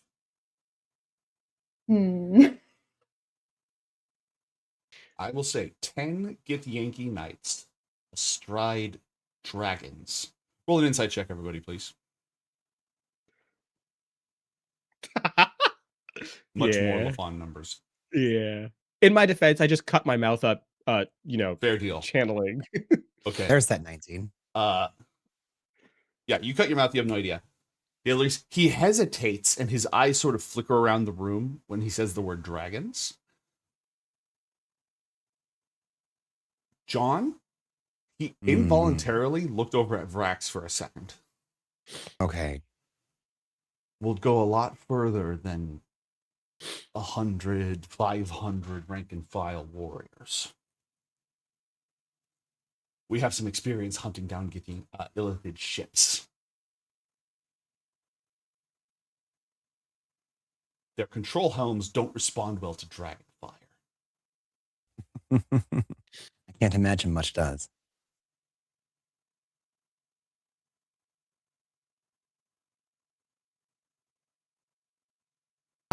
Great question. God, I wish I spoke Draconic. Why? Above table, by the way, not yes. You're in the mind link. If you have something, John speaks Draconic. I was gonna say no. This is entirely because my insight was 3. That's why I said it's above table. If my insight was higher, I would have said, but it's because it was 3. This is purely me thinking. Mm-hmm. All I'm saying is that linguistically, we've studied enough channeling of like languages and the conventions with how things evolved that if I knew Draconic, parsing those names through a lexical chain, I would ask if Rax is a dragon. But because my insight was 3, I do not have that insight to do so. Well, John, you rolled a 31 on your shit. What do you want to do? Well, that's what I was going to ask. So technically, are the Duth Kagith, the half Githyanki half dragon warriors, are those a thing in this universe? Yes. Is Vrath one of those Duth Kagith? Vrax shows no signs of being a Duth Kagith. Do they have access to any of those warriors in their you have not seen any of them. armies? Are you asking about this? Yeah. If we're currently like bartering right now for assistance, right?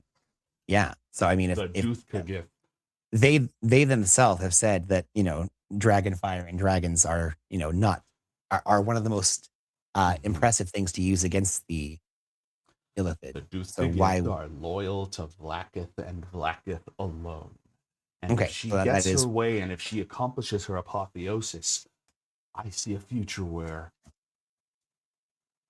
she has supplanted us entirely, turned us all into there would be no hybrids. gift? Yeah. And if Mhm. that were to happen, reunification of our people would be impossible.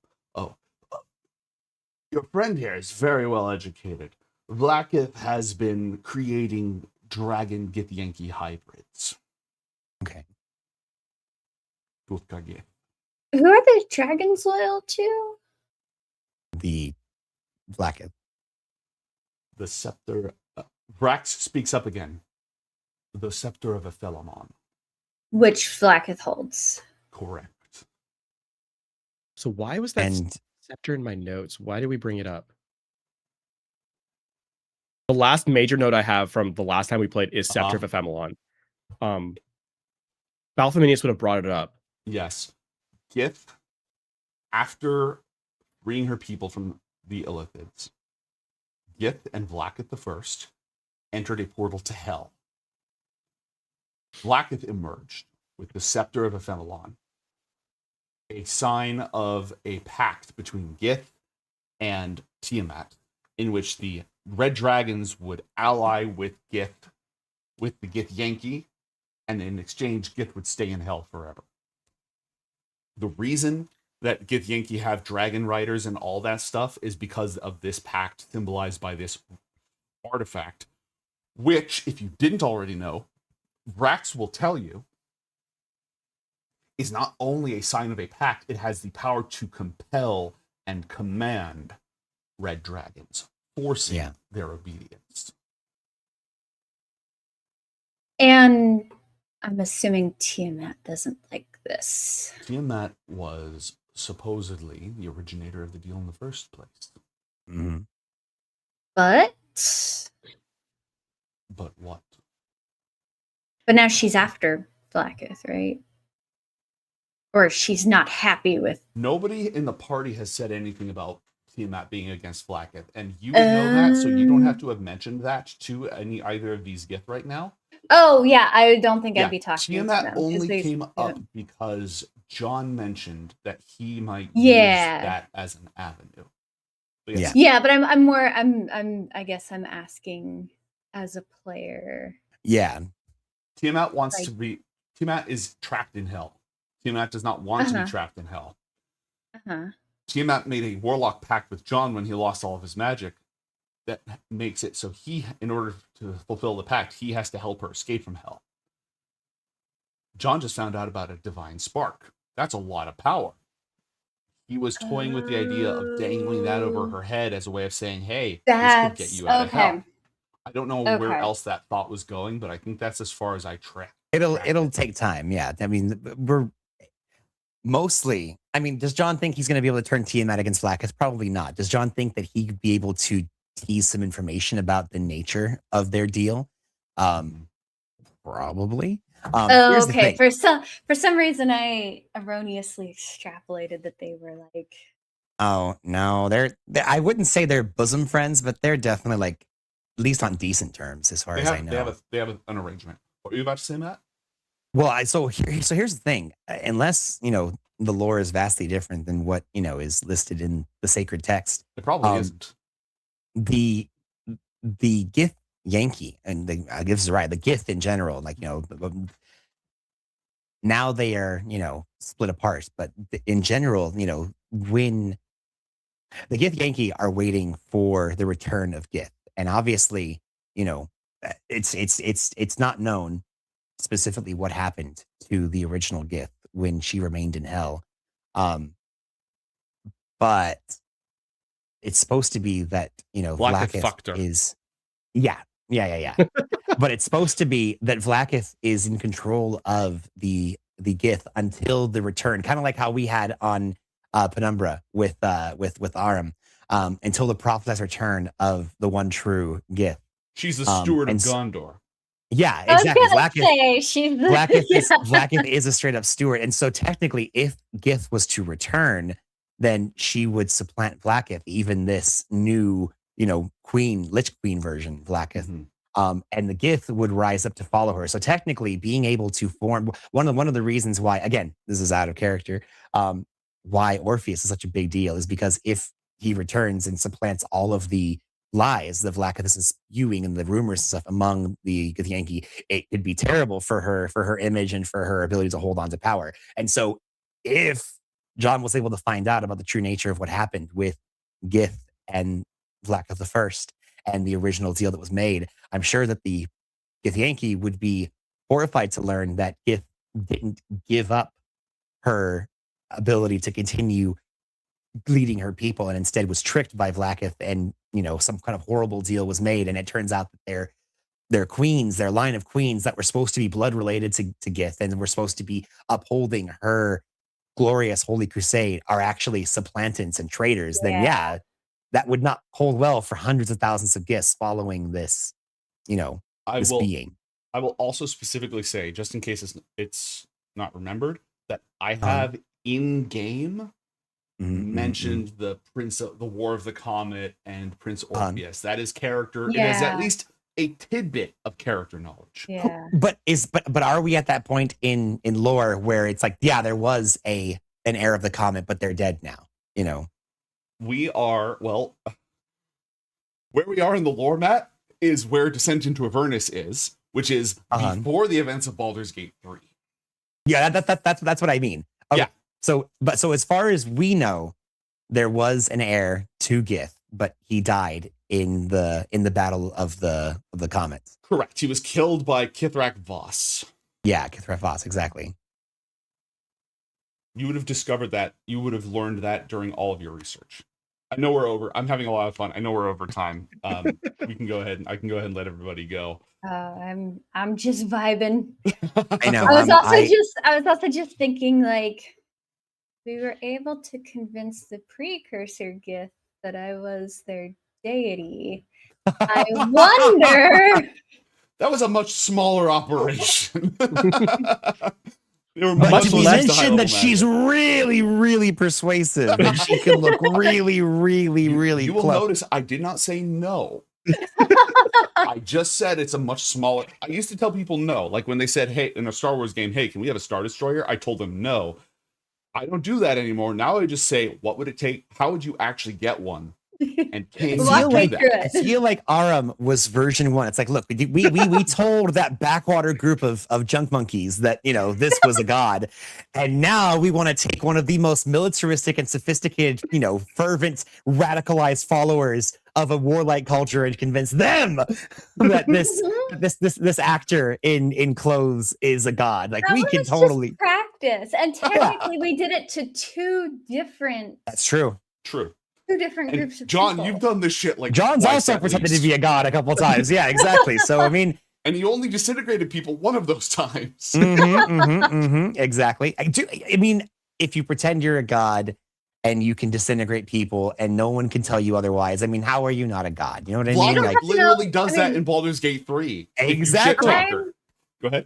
Exactly. They don't have to know I'm not the one disintegrating people. When I Exactly. got two companions, I can disintegrate people. Look, if we just bring, look, this is going to be a long drawn out thing, but if we just bring about 10 or 12, like a dozen Gith Yankee in a room every couple days and just prove to them that this is the one true Gith, eventually, I don't want to crunch the numbers on this. 100,000, If they so tell- if 10 they per tell day, you their need 10,000 friend- days. Yeah, if they tell their friends, it's the god pyramid. But we need 1,000 I days, knew not that was 10,000 coming up days, right? next. It was an MLM. Look, give us about 3 weeks and we could totally have all these people thinking that we're a god. But okay, first off, I'm not saying no to that. Second, you already know that some of their stuff, some of their lore is bullshit. Yeah, exactly. Okay, aside from the yucks, that's exactly what John's trying to accomplish. Is that by going through the avenues of kind of like finding out more secret lore, being able to basically say, look, could we kill Vlaakith? We absolutely could. Could we just completely politically, intrigue this and unravel the entire foundations of her society and turn everyone against her? Yeah, I mean, is she dead? Maybe not. Is she basically exiled from Taranot, and then a new power base takes in? And then, Basically accomplishes the same thing. we can still kill her regardless. Yeah, we can still 'cause kill one her, will yeah. be easier in the end than. I mean, it's just she's really tough. I mean, God bless America, she's really freaking tough. That's why we take her down politically, metaphorically. Although I will say, we still have whatever the outcome of the decision is, we still have accomplished our goal by what we set out to tutor out to get, which was a large number of Gith warriors. That's true. That's very true. But like I said earlier, illicit who? But I do want to say, I know we kind of rely on the, hey, John has a lot of weird patrons thing, but we could totally roll up here with a incredibly powerful archangel and be like, yo, this is one of the greatest evils that has been pushing itself throughout not just the astral, but all primes. This entity wants to become an evil god and conquer all prime worlds. We have the means of being able to, supplant her. What say you, Oreo? Do you want to help make the world a better place? And I think you couldn't help. I do like to point out, though, we put a check mark next to one thing on our list, and then immediately the very bottom wrote another one in. I mean, but that's like our MO at this point. We have the never-ending Yeah. checklist. It's fine. It's fine. Either we'll get it all done or we'll die. I mean, well, let's not say that, because if we die, then we go to hell as a eternal foot soldier. So like, let's skip that part. Well, correction, you do. I don't. Oh yeah. I mean, eternal foot soldier could be worse. Okay, but here's the other thing, right? If you're already looking at taking out Blacketh, General Sugomo is a very, very scary man.